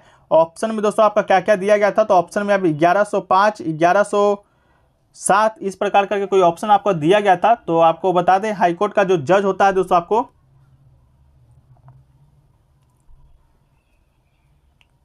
तो जज का जो ऑप्शन है दोस्तों वो क्लियर नहीं हो पा रहा है। ऑप्शन में 1105, 1107, 1108, 1106 इस प्रकार करके दिया गया था, लेकिन अभी क्लियर नहीं हो पा रहा है। हाईकोर्ट में जो सबसे ज़्यादा जज है दोस्तों आपका 160 ही है, जो कि दोस्तों आपका इलाहाबाद हाईकोर्ट में है। तो इसका आंसर दोस्तों हम आपके कमेंट सेक्शन में जरूर बताने का जो है कि प्रयास करेंगे। वो पूछा गया था कि सूर्य कुमार यादव किस खेल से संबंधित है, ठीक है। तो सूर्य कुमार यादव को दोस्तों आप लोग में से सभी लोग जानते होंगे, ये आपके सूर्य कुमार, इनका जो पूरा नाम है सूर्य कुमार अशोक यादव है, जिन्हें सूर्य कुमार यादव या स्काई के नाम से जाना जाता है। ये एक भारतीय क्रिकेटर हैं जो कि एक दिवसीय T20 प्रारूप के लिए भारत के लिए खेलते हैं, ठीक है। ये दोस्तों आपका किस खेल से संबंधित है, तो आपका क्रिकेट राइट आंसर हो जाएगा, ठीक है।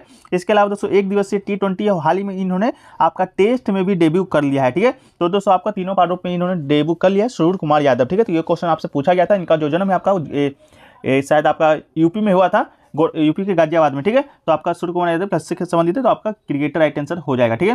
देखिए एक क्वेश्चन पूछा गया था जातिगत जनगणना किस राज्य ने शुरू किया है हाल ही में, ठीक है। तो हाल ही में दोस्तों जातिगत जो जनगणना है वो शुरू करने वाला दोस्तों आपका बिहार है। तो इसका राइट आंसर आपका बिहार है, जो कि आपका हो जाएगा, ठीक है। आपको बता दें जातिगत जो जनगणना है आपका 2 चरण में किया जाएगा। इसके अलावा बिहार आपका तीसरा राज्य बन चुका है जो कि आपका जातिगत जनगणना करा रहा है।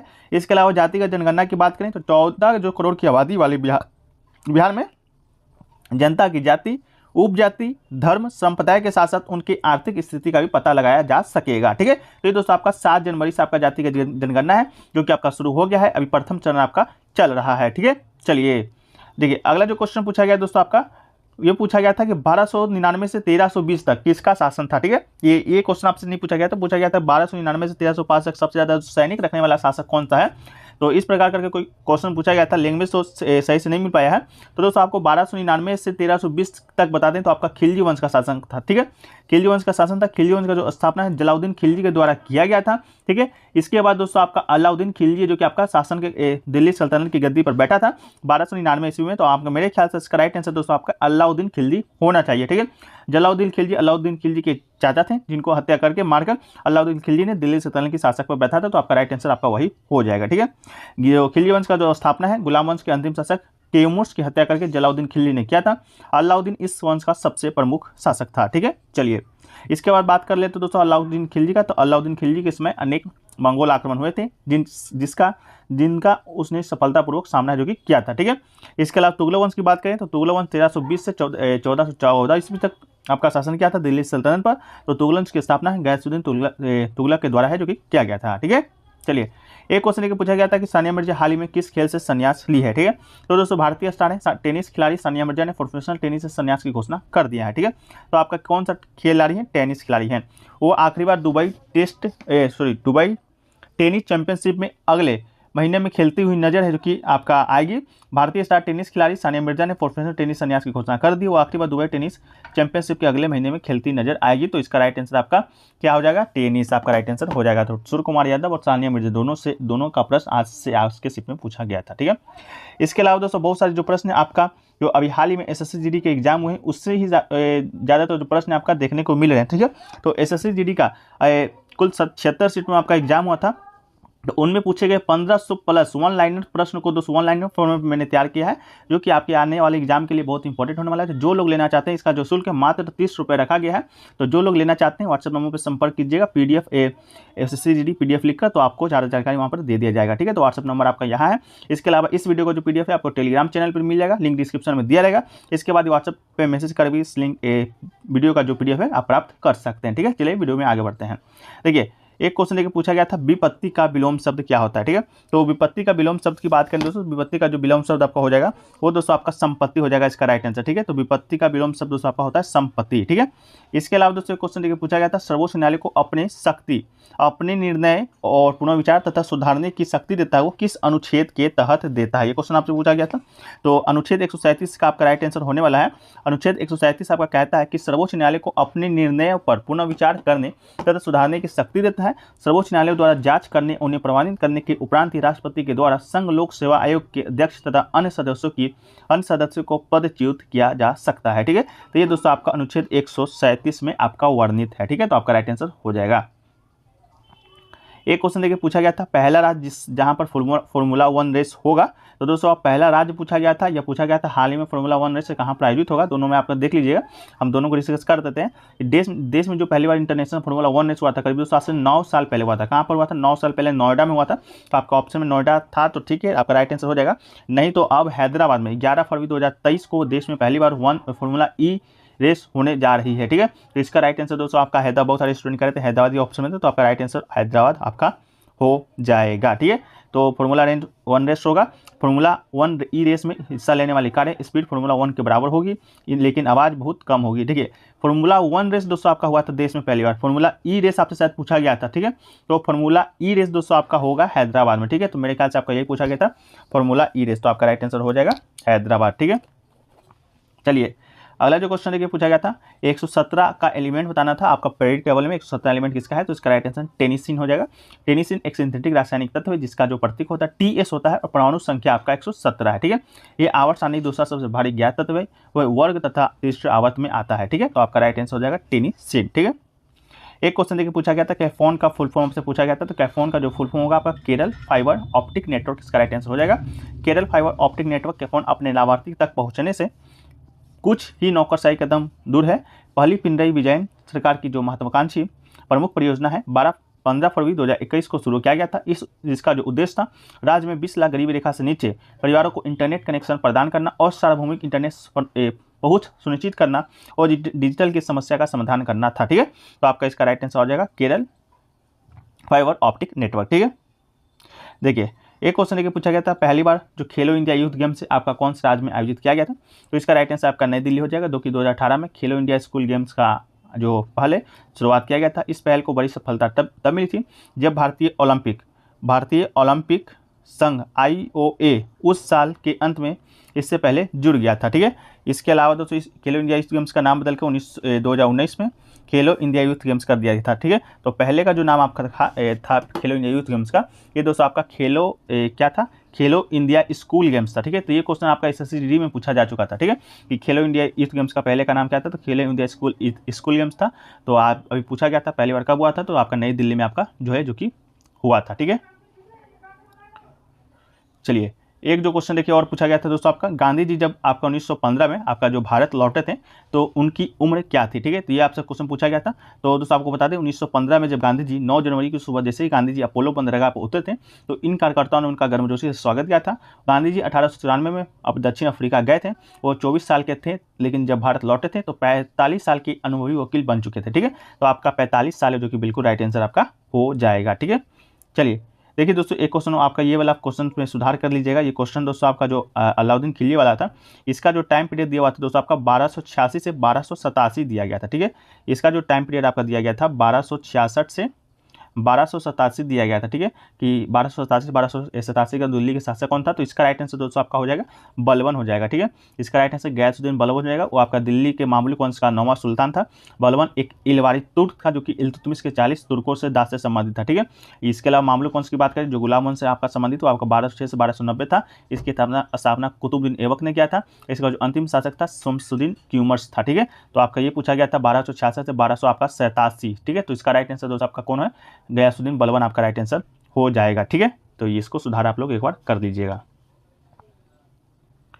एक क्वेश्चन देखिए शायद ये आपसे पूछा गया था दोस्तों,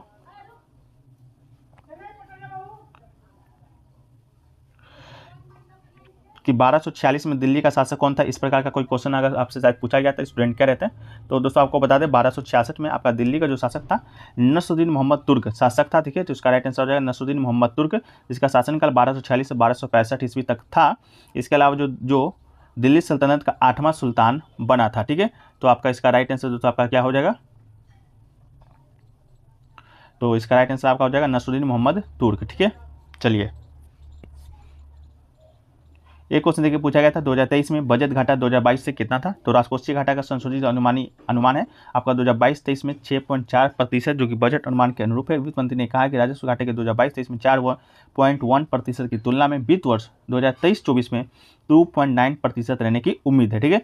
एक क्वेश्चन देखिए पूछा गया था तिमिर का विलोम शब्द आपसे पूछा गया था। तिमिर का जो विलोम शब्द दोस्तों आपका राइट आंसर हो जाएगा प्रकाश, इसका राइट आंसर हो जाएगा। तिमिर का विलोम, तिमिर मतलब अंधकार होता है, तो इसका राइट आंसर दोस्तों आपका क्या हो जाएगा, प्रकाश हो जाएगा, ठीक है।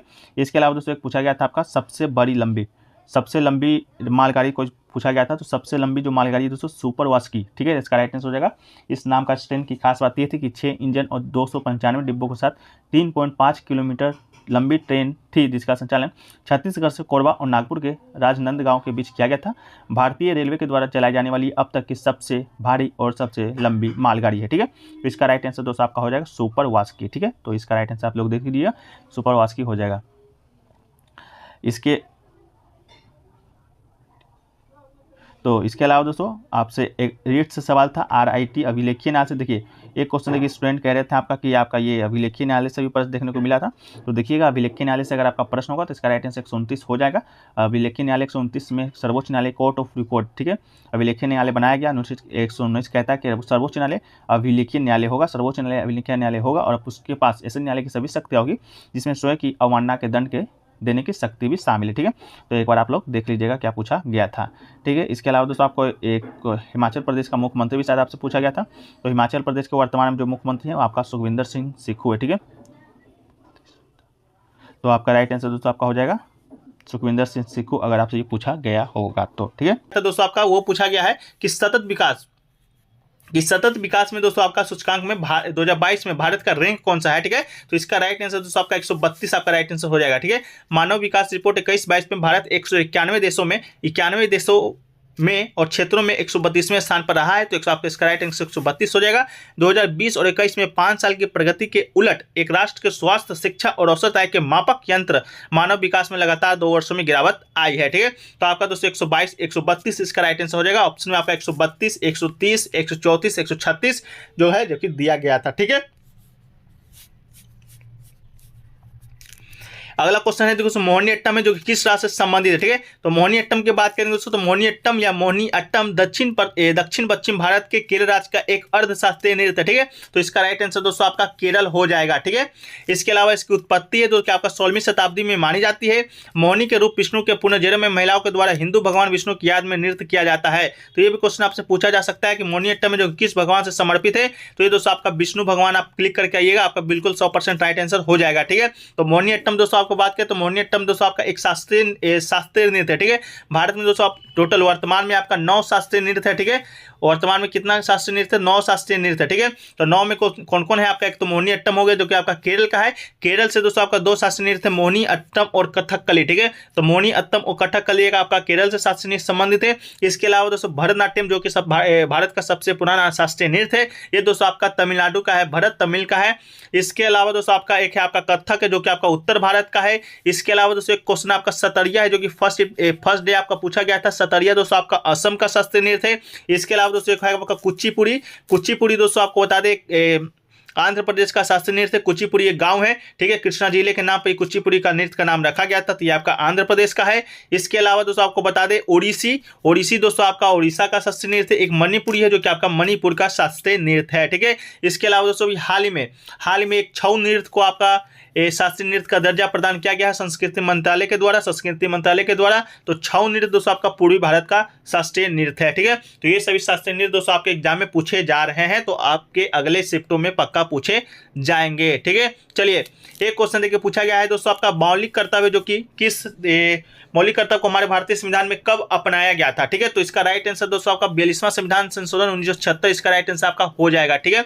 42वां संविधान संशोधन हुआ था 1976 में। उसी समय दोस्तों आपका मौलिक कर्तव्य जो कि हमारे भारतीय संविधान में शामिल किया गया था, ठीक है। तो किस समिति के सिफारिश पर शामिल किया गया था? तो दोस्तों आपका सरदार स्वर्ण सिंह समिति के सिफारिश पर आपके भारतीय संविधान में शामिल किया गया था। लेकिन जब आपको 1976 में शामिल किया गया था 42वां संविधान संशोधन के तहत, तो उस समय मात्र 10 ही मौलिक कर्तव्य को हमारे भारतीय संविधान में लिया गया था, ठीक है।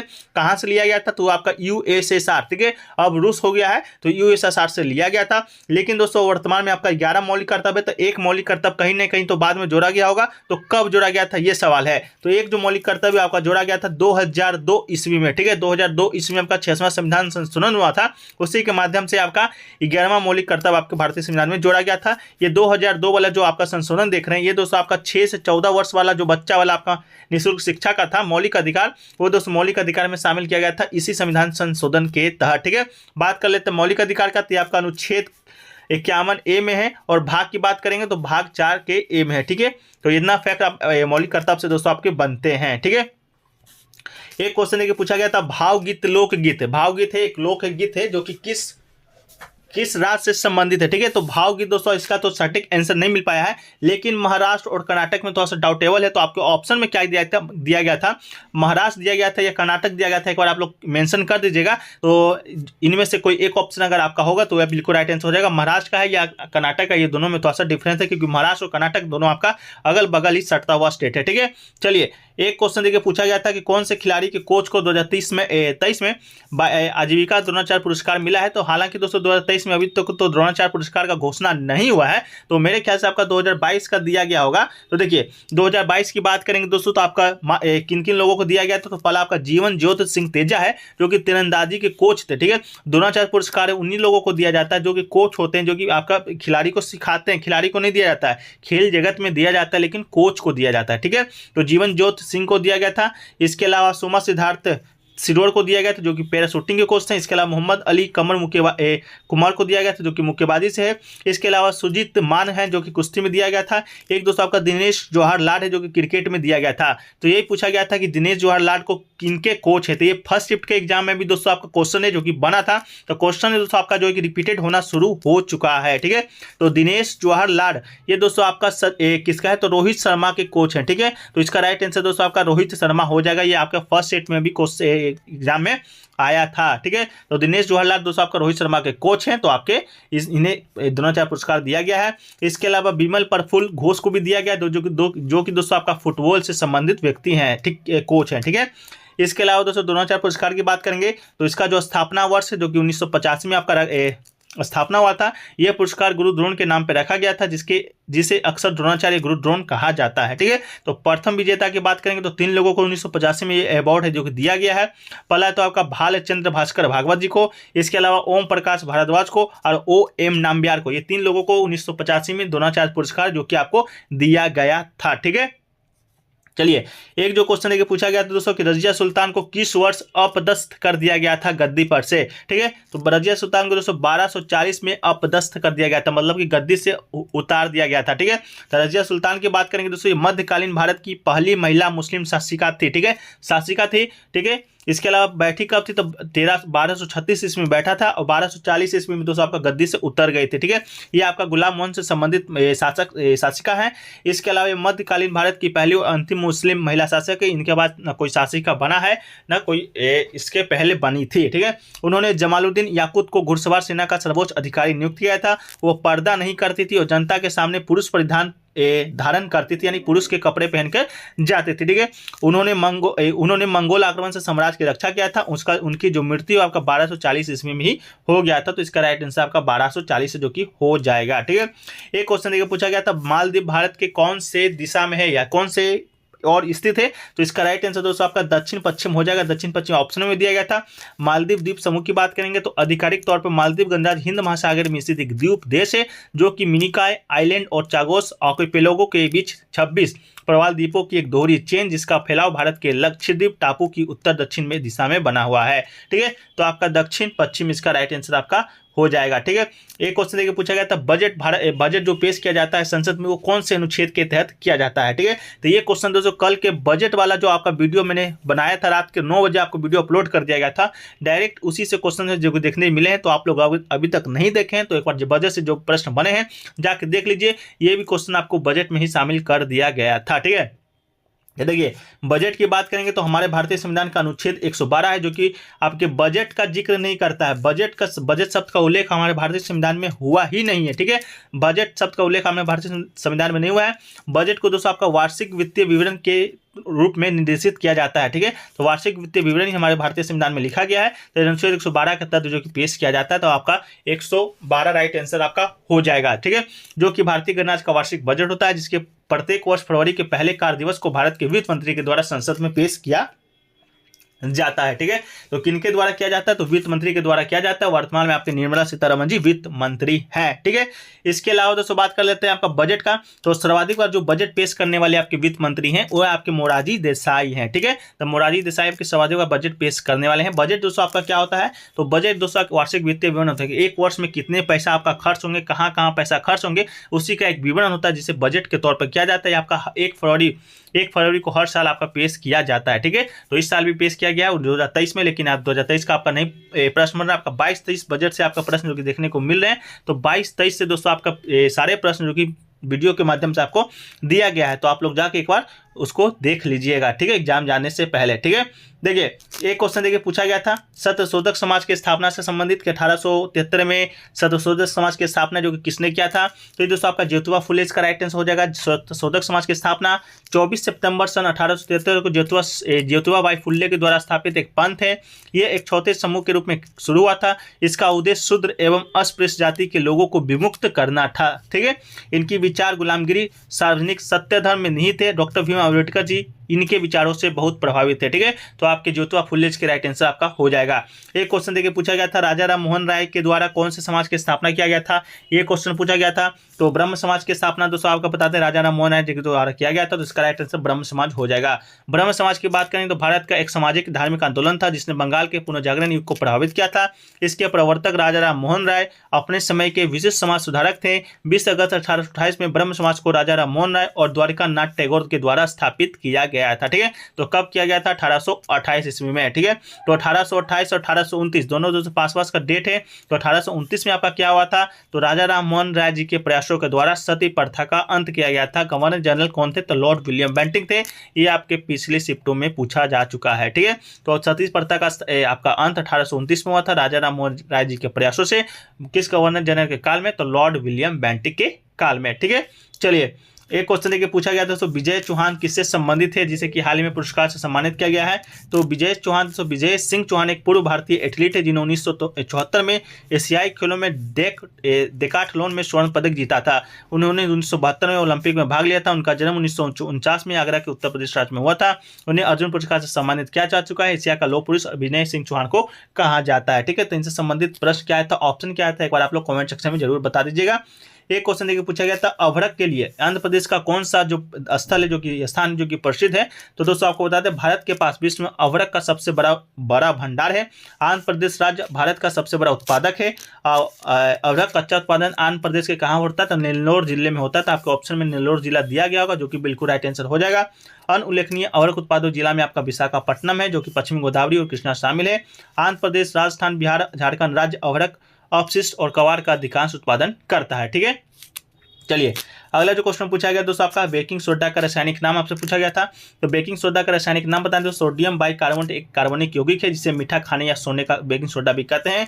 सोडियम बाइकार्बोनेट आपका राइट आंसर हो जाएगा, क्योंकि विभिन्न व्यंजनों को बनाने में इसका उपयोग किया जाता है। इसका जो अनुसूत्र होता है आपका NaHCO3 होता है। इसका IUPAC नाम सोडियम हाइड्रोजन कार्बोनेट है। ठीक है, तो ऑप्शन में बताइएगा क्या दिया गया था? सोडियम बाइकार्बोनेट आपके ऑप्शन में शायद दिया गया था। ठीक है, एक क्वेश्चन देखिए पूछा गया था, तोता का पर्यायवाची शब्द क्या होता है? तो तोता का पर्यायवाची शब्द की बात करेंगे तो सुग्गा, सुक, सुवा, कीर, रक्त तुंड और डांडिम प्रिय, मिट्ठू, ये दोस्तों आपका तोता का जो कि पर्यायवाची शब्द आपका होता है। ठीक है, खानवा का जो युद्ध है किसके किसके बीच हुआ था? ठीक है, इस प्रकार का क्वेश्चन पूछा गया था। तो खानवा का युद्ध दोस्तों आपको बता दें कि 16 मार्च कब हुआ था? 16 मार्च 1527 ईस्वी को हुआ था। ठीक है, तो इसका राइट 16 मार्च 1527 ईस्वी को आगरा से 35 किलोमीटर दूर खानवा गांव में बाबर और मेवाड़ के राजा थे राणा सांगा के मध्य लड़ा गया था। ठीक है, तो बाबर और राणा सांगा के बीच दोस्तों आपका खानवा का जो युद्ध लड़ा गया था कब? 1527 ईस्वी में। ठीक है, पानीपत युद्ध के बाद बाबर द्वारा लड़ा गया दूसरा सबसे बड़ा युद्ध था। ठीक है, पानीपत का युद्ध दोस्तों आपको मालूम होगा 1526 ईस्वी में। ठीक है, 1526 ईस्वी में बाबर और इब्राहिम लोदी के बीच आपका पानीपत का पहला युद्ध हुआ था, जिसमें आपका इब्राहिम लोदी जो कि हार गया था। इसके बाद बाबर ने मुगल समाज की स्थापना किया था भारत में। ठीक है, तो 1526 में मुगल समाज का स्थापना हुआ था भारत में। इसका एक साल बाद ही 1527 में मेवाड़ के राजा थे राणा सांगा और बाबर के बीच आपका खानवा का युद्ध लड़ा गया था। ठीक है, तो आपका राइट आंसर हो जाएगा बाबर और राणा सांगा। ठीक है, चलिए अगला जो क्वेश्चन देखिए पूछा गया दोस्तों आपका कि DY जो चंद्रचूड़ है भारत के मुख्य न्यायाधीश के तौर पर किसको रिप्लेस किए हैं? इस प्रकार का क्वेश्चन पूछा गया था। तो DY चंद्रचूड़ की बात करेंगे दोस्तों, तो आपके भारत के 50वें मुख्य न्यायाधीश हैं। ठीक है, केवें नंबर के मुख्य न्यायाधीश हैं, तो आपके वर्तमान में 50वें नंबर के मुख्य न्यायाधीश है। लेकिन रिप्लेस किसको किए थे? तो ये दोस्तों आपका उदय उमेश ललित। ठीक है, उदय उमेश ललित जी को आपका ये रिप्लेस करके आपका ये चंद्रचूड़ जी हैं जो कि मुख्य न्यायाधीश बने थे। उदय उमेश ललित की बात करेंगे दोस्तों, तो 49वें नंबर के आपके मुख्य न्यायाधीश थे। ठीक है, जो कि आपका नवंबर 2021 में बनाया गया था। इसके बाद से आपका 50वें नंबर के मुख्य न्यायाधीश DY चंद्रचूड़ को बनाया गया है। ठीक है, इसके अलावा CGI और सर्वोच्च न्यायालय के न्यायाधीश को नियुक्ति की बात करेंगे तो राष्ट्रपति के द्वारा किया जाता है, ये आपको मालूम होना चाहिए। इसके अलावा संविधान का अनुच्छेद की बात करेंगे तो अनुच्छेद 124 के खंड 2 के तहत किया जाता है। ठीक है, इसका नियुक्ति CGI का या सर्वोच्च न्यायालय के न्यायाधीश का, दोनों का नियुक्ति। ठीक है, तो यही सभी फैक्ट्स को आप याद रखिएगा। एक क्वेश्चन ये पूछा गया था कि हिमाचल प्रदेश की विधानसभा में कांग्रेस की कितनी सीट है? ठीक है, तो हाल ही में दोस्तों हिमाचल प्रदेश में आपका जो विधानसभा का चुनाव है वो आपका संपन्न हुआ था। ठीक है, तो हिमाचल प्रदेश की बात करेंगे दोस्तों, तो आपका वहाँ पर कुल विधानसभा में 68 सीट है। ठीक है, 68 सीट में कांग्रेस का जो सीट है आपका 40 है। ठीक है, तो इसका राइट आंसर आपका 40 हो जाएगा। ठीक है, इसके अलावा जो वहाँ का अन्य जो पार्टी है आपका भाजपा है, जो कि जहाँ की सीट आप वहाँ का सीट है, भाजपा का सीट है हिमाचल प्रदेश में आपका 25 है। इसके अलावा निर्दलीय का जो सीट है दोस्तों आपका 3 है। ठीक है, टोटल दोस्तों आपका 68 को सीट है हिमाचल प्रदेश की विधानसभा में। इसके अलावा वहाँ के जो मुख्यमंत्री हैं आपके मुख्यमंत्री सुखविंदर सिंह सुक्खू। ठीक है, जो कि कांग्रेस के हैं, आप देख भी सकते हैं कांग्रेस का जो ज़्यादा है, तो वहाँ का मुख्यमंत्री भी आपका कांग्रेस का ही होगा। बहुमत में कौन है वहाँ पर? तो कांग्रेस ही है। ठीक है, तो मुख्यमंत्री आपके सुखविंदर सिंह सुक्खू वहाँ के मुख्यमंत्री हैं। ठीक है, चलिए देखिए दोस्तों, अगर आप लोग SSC का तैयारी कर रहे हैं, किसी भी एग्जाम का तैयारी कर रहे हैं, ठीक है, तो TCS के द्वारा जितने भी अभी तक GK के सवाल पूछे गए उनमें से बेस्ट 1500 वन लाइनर प्रश्नों को दोस्तों आपको एक PDF में शामिल किया गया, जिसका जो शुल्क मात्र 30 रुपये रखा गया है। ठीक है, तो अगर आप लेना चाहते हैं, अगर आप CGL, CHL, MTS और GD की तैयारी कर रहे हैं, तो ये दोस्तों आपके 100% का सफलता गारंटी देता है। तो आप व्हाट्सएप नंबर पर संपर्क कर लीजिएगा, व्हाट्सएप नंबर जो सामने आपको दिख रहा होगा। ठीक है, तो एक बार जाकर आप लोग लेना चाहते हैं तो ले लीजिएगा, PDF आपको बन गया है। ठीक है, बेस्ट 1500 वन लाइनर प्रश्न को है जो कि शामिल किया गया है। ठीक है, चलिए एक जो क्वेश्चन देखिए पूछा गया था कि मानव शरीर में समान रक्तचाप कितना होता है? ठीक है, ये क्वेश्चन पूछा गया था। तो मानव शरीर की बात करेंगे दोस्तों आपका तो 120/80 मीटर HG से कम होना चाहिए, ठीक है। 120 180 120/80 आपका इसका राइट आंसर हो जाएगा। रक्तचाप की बात करें तो रक्तचाप प्रत्येक दिल की धड़कन के साथ बढ़ता है और दिल की धड़कन के बीच में समय में घटता है, जबकि BP आसन, व्यायाम, तनाव और नींद में परिवर्तन के साथ प्रति मिनट बदल सकता है, ठीक है। रक्तचाप सामान्य रूप से 120/80 मिमी HG से कम होना चाहिए, ठीक है। तो आपका 120/80 इसका जो है राइट आंसर आपका हो जाएगा, ठीक है। एक क्वेश्चन देखिए पूछा गया था कि 2011 की जनगणना के अनुसार भारत का जनसंख्या घनत्व आपको बताना था। तो 2011 की जनगणना के अनुसार 382 वर्ग किलोमीटर, ठीक है। तो 382 वर्ग किलोमीटर आपका इसका राइट आंसर हो जाएगा। इसके अलावा 10 की वृद्धि की बात करेंगे तो 17.72% आपका 10 की वृद्धि था, ठीक है। इसके अलावा दोस्तों जनसंख्या घनत्व की बात कर लेते हैं। तो जनसंख्या घनत्व को की परिभाषा आखिर होता क्या है, तो आप लोगों में से बहुत को नहीं मालूम, तो आप लोग बता देते हैं। जनसंख्या घनत्व का मतलब होता है दोस्तों आपका कि 1 किलोमीटर, ठीक है, 1 किलोमीटर के क्षेत्र में कितने लोग हैं जो कि निवास कर रहे हैं, ठीक है। 1 किलोमीटर तो मालूम होगा आपका, तो 1 किलोमीटर के क्षेत्र में जितने लोग निवास करते हैं उसी को दोस्तों आपका जनसंख्या घनत्व कहा जाता है, ठीक है। तो ये भारत का आपका पूछा गया था। तो भारत में आपका 1 किलोमीटर में 382 लोग हैं जो कि आपका निवास करते हैं, ठीक है। वहीं बात करेंगे दोस्तों, तो भारत का आपका हो गया। लेकिन भारत में भी आपका सबसे ज़्यादा जनसंख्या घनत्व होगा किस राज्य का है, तो राज्य में दोस्तों आपको बताते हैं, राज्य में आपका हो जाएगा बिहार, ठीक है, जहाँ पर दोस्तों आपका 1106 लोग, ठीक है, 1106 लोग आपका निवास करते हैं। यहाँ पर देखिए 382 भारत में निवास करते हैं, लेकिन बिहार में 1106 आप देख चुके हो कितना ज़्यादा है, ठीक है। तो सर्वाधिक जनसंख्या घनत्व वाला राज्य आपका बिहार ही है। इसके अलावा सबसे कम जनसंख्या घनत्व वाला राज्य की बात करेंगे तो ये दोस्तों आपका अरुणाचल प्रदेश है, ठीक है। अरुणाचल प्रदेश है सबसे कम जनसंख्या घनत्व वाला, वहाँ का जनसंख्या घनत्व मात्र 17 ही है, ठीक है। 1 किलोमीटर में मात्र 17 लोग ही निवास करते हैं, ठीक है। इसके अलावा ओवरऑल बात करेंगे केंद्र शासित प्रदेश और आपका क्या हो जाएगा राज्यों में, तो केंद्र शासित प्रदेश और राज्यों में सबसे ज़्यादा जनसंख्या घनत्व आपका दिल्ली का है, ठीक है। तो आपका दिल्ली का जनसंख्या घनत्व केंद्र शासित प्रदेश और राज्यों में है, लेकिन राज्य पूछेगा तो बिहार हो जाएगा, ठीक है। इस बात को आप याद रखिएगा, ठीक है। इसके अलावा 2011 की जनगणना की बात करेंगे, इसके ऊपर हम वीडियो भी बना चुके हैं, तो आप लोग जाके एक बार पहले चेक कर लीजिएगा वीडियो, उसमें से ज़्यादा जो प्रश्न आपको देखने को मिलेंगे, ठीक है। इसके अलावा जनसंख्या में आपका सबसे ज़्यादा जनसंख्या किस राज्य का है, तो ये दोस्तों आपका उत्तर प्रदेश का है, और सबसे कम जनसंख्या आपका सिक्किम का है 2011 की जनगणना के अनुसार। बाकी आपका जो प्रश्न है वीडियो में शामिल कर देगा, वीडियो दोस्तों आप लोग एक बार जाके देख लीजिएगा तो आपका सही हो जाएगा, ठीक है। इसके अलावा बात करें 2022 में दोस्तों द्रोणाचार्य पुरस्कार आपका जो दिनेश जवाहर लाल को मिला था, ठीक है। दिनेश जवाहर लाल को दोस्तों आपको द्रोणाचार्य पुरस्कार मिला है, तो पूछा गया था दोस्तों आपका क्रिकेट में मिला, ठीक है। क्रिकेट के कोच हैं, तो पूछा गया था कि ये किन के कोच थे, ठीक है, विराट कोहली के थे या रोहित शर्मा के थे या सचिन तेंदुलकर के थे, इस प्रकार का पूछा गया था। तो इसका राइट आंसर दोस्तों आपका सचिन हो जाएगा, रोहित शर्मा आपका इसका राइट आंसर हो जाएगा। दिनेश जवाहर लाल है जो कि दोस्तों आपका किसके कोच है, तो किसके कोच है, तो आपके रोहित शर्मा के कोच है, ठीक है। अब बात कर लेते हैं द्रोणाचार्य पुरस्कार का। द्रोणाचार्य पुरस्कार दोस्तों आपको आखिरकार दिया किसके जाता है, ठीक है, ये बात है। तो द्रोणाचार्य पुरस्कार की बात करेंगे दोस्तों, ये आपके कोचों को दिया जाता है, ठीक है।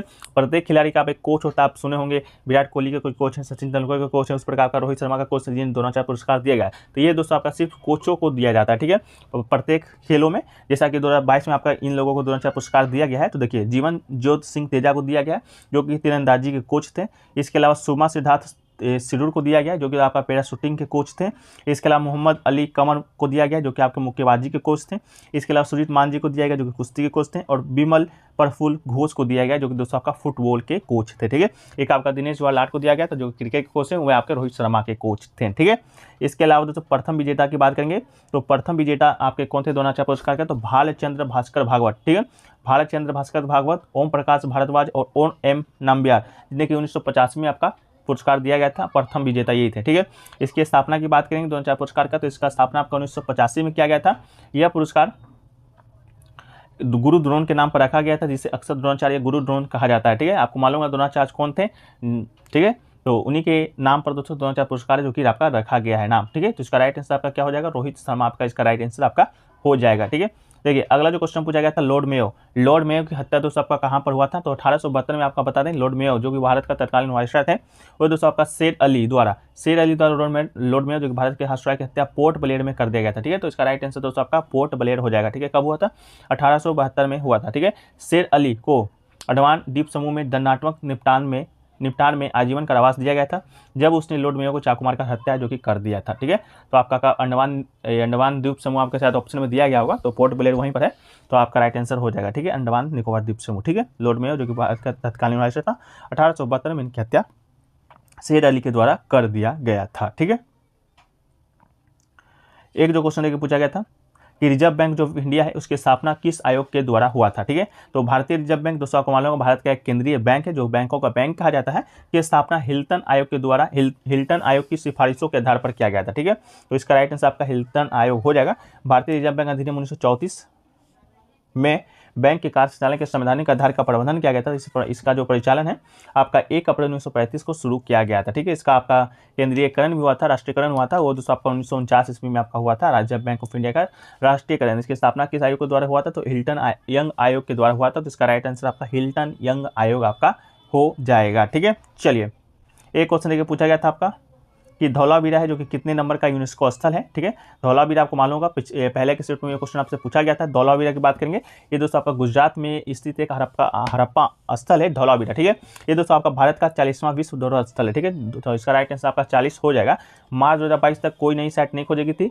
ये सिंधु सभ्यता का सबसे बड़ा स्थल था। ठीक है, तो ये दोस्तों आपका सिंधु सभ्यता का धौलावीरा जो कि सबसे बड़ा स्थल था। धौलावीरा की बात करेंगे तो आपका गुजरात में पड़ता है। गुजरात कहाँ पर है, तो भारत के पश्चिम में स्थित है। ठीक है, ये क्वेश्चन पूछा गया था।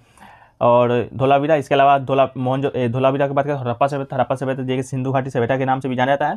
उसका जो सबसे बड़ा स्थल है आपका मोहनजोदारो है। ठीक है, सबसे बड़ा स्थल आपका कौन है, मोहनजोदारो, जो कि दोस्तों आपका पाकिस्तान में से। ठीक है, अगर भारत के परिप्रेक्ष्य में बात करेंगे तो भारत में जो हड़प्पा सभ्यता का सबसे बड़ा स्थल है वो है दोस्तों आपका राखीगढ़ी है, जो कि दोस्तों आपका कहाँ पर हरियाणा में स्थित है। ठीक है, तो गुजरात में आपका धौलावीरा स्थित, गुजरात में आपका एक और स्थल है जो कि लोथल के नाम से जाना जाता है। लोथल जो कि दोस्तों आपका गुजरात में स्थित हड़प्पा स्थल है, जो कि आपका वहाँ का हड़प्पा सभ्यता का डक याद यानी कि बंदरगाह हुआ करता था। ठीक है, तो ये भी क्वेश्चन पूछा है कि हड़प्पा सभ्यता का बंदरगाह जो लोथल वो कहाँ स्थित है, वो आपका कहाँ स्थित हो जाएगा, तो गुजरात में हो जाएगा। ठीक है, तो मोहनजोदारो सबसे बड़ा स्थल है पूरे हड़प्पा सभ्यता को आपका पाकिस्तान में है। भारत में सबसे बड़ा स्थल आपका राखीगढ़ी है जो कि आपका हरियाणा में पड़ता है। ठीक है, एक क्वेश्चन देखिए पूछा गया था आपका अनुच्छेद 29 से कोई क्वेश्चन पूछा गया था, स्टूडेंट कह रहे थे। तो अनुच्छेद 29 के अनुसार आप बता दो किसी भी समुदाय के जो लोग हैं भारत के किसी राज्य में रहते हैं या कोई क्षेत्र में अपनी आंचलिक भाषा, लिपि या संस्कृत तो उस क्षेत्र को संरक्षित करने का उन्हें पूरा अधिकार होगा। ये आपका अनुच्छेद 29 कहता है। एक स्टूडेंट धार्मिक स्वतंत्रता का अधिकार भी इस प्रकार का करे, तो धार्मिक स्वतंत्रता का अधिकार आपका अनुच्छेद 25 से अनुच्छेद 28 तक वर्णित है। तो बताइएगा, क्वेश्चन आप लोग एग्जाम देकर आ रहे होंगे तो क्वेश्चन एक्चुअल में क्या पूछा गया था। ठीक है, एक क्वेश्चन देखिए पूछा गया था कि वो युवा अध्ययन से संबंधित व्यक्ति का नाम दिया गया था। तो ये स्टूडेंट क्या थे, नजीम शाह, लेकिन नजीम शाह नामक व्यक्ति कोई मिला नहीं जो कि किसी युवा अध्ययन से संबंधित हो। तो आप लोग एग्जाम देकर आ रहे हैं, कमेंट सेक्शन में जरूर बताइएगा।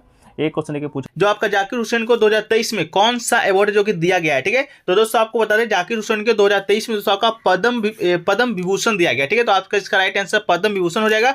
पद्म विभूषण दोस्तों आपका पद्म पुरस्कार जो कि गणतंत्र दिवस की पूर्व संध्या पर आपका दिया जाता है। ठीक है, गणतंत्र दिवस की पूर्व संध्या पर घोषणा किया जाता है, दिया जाता है बाद में।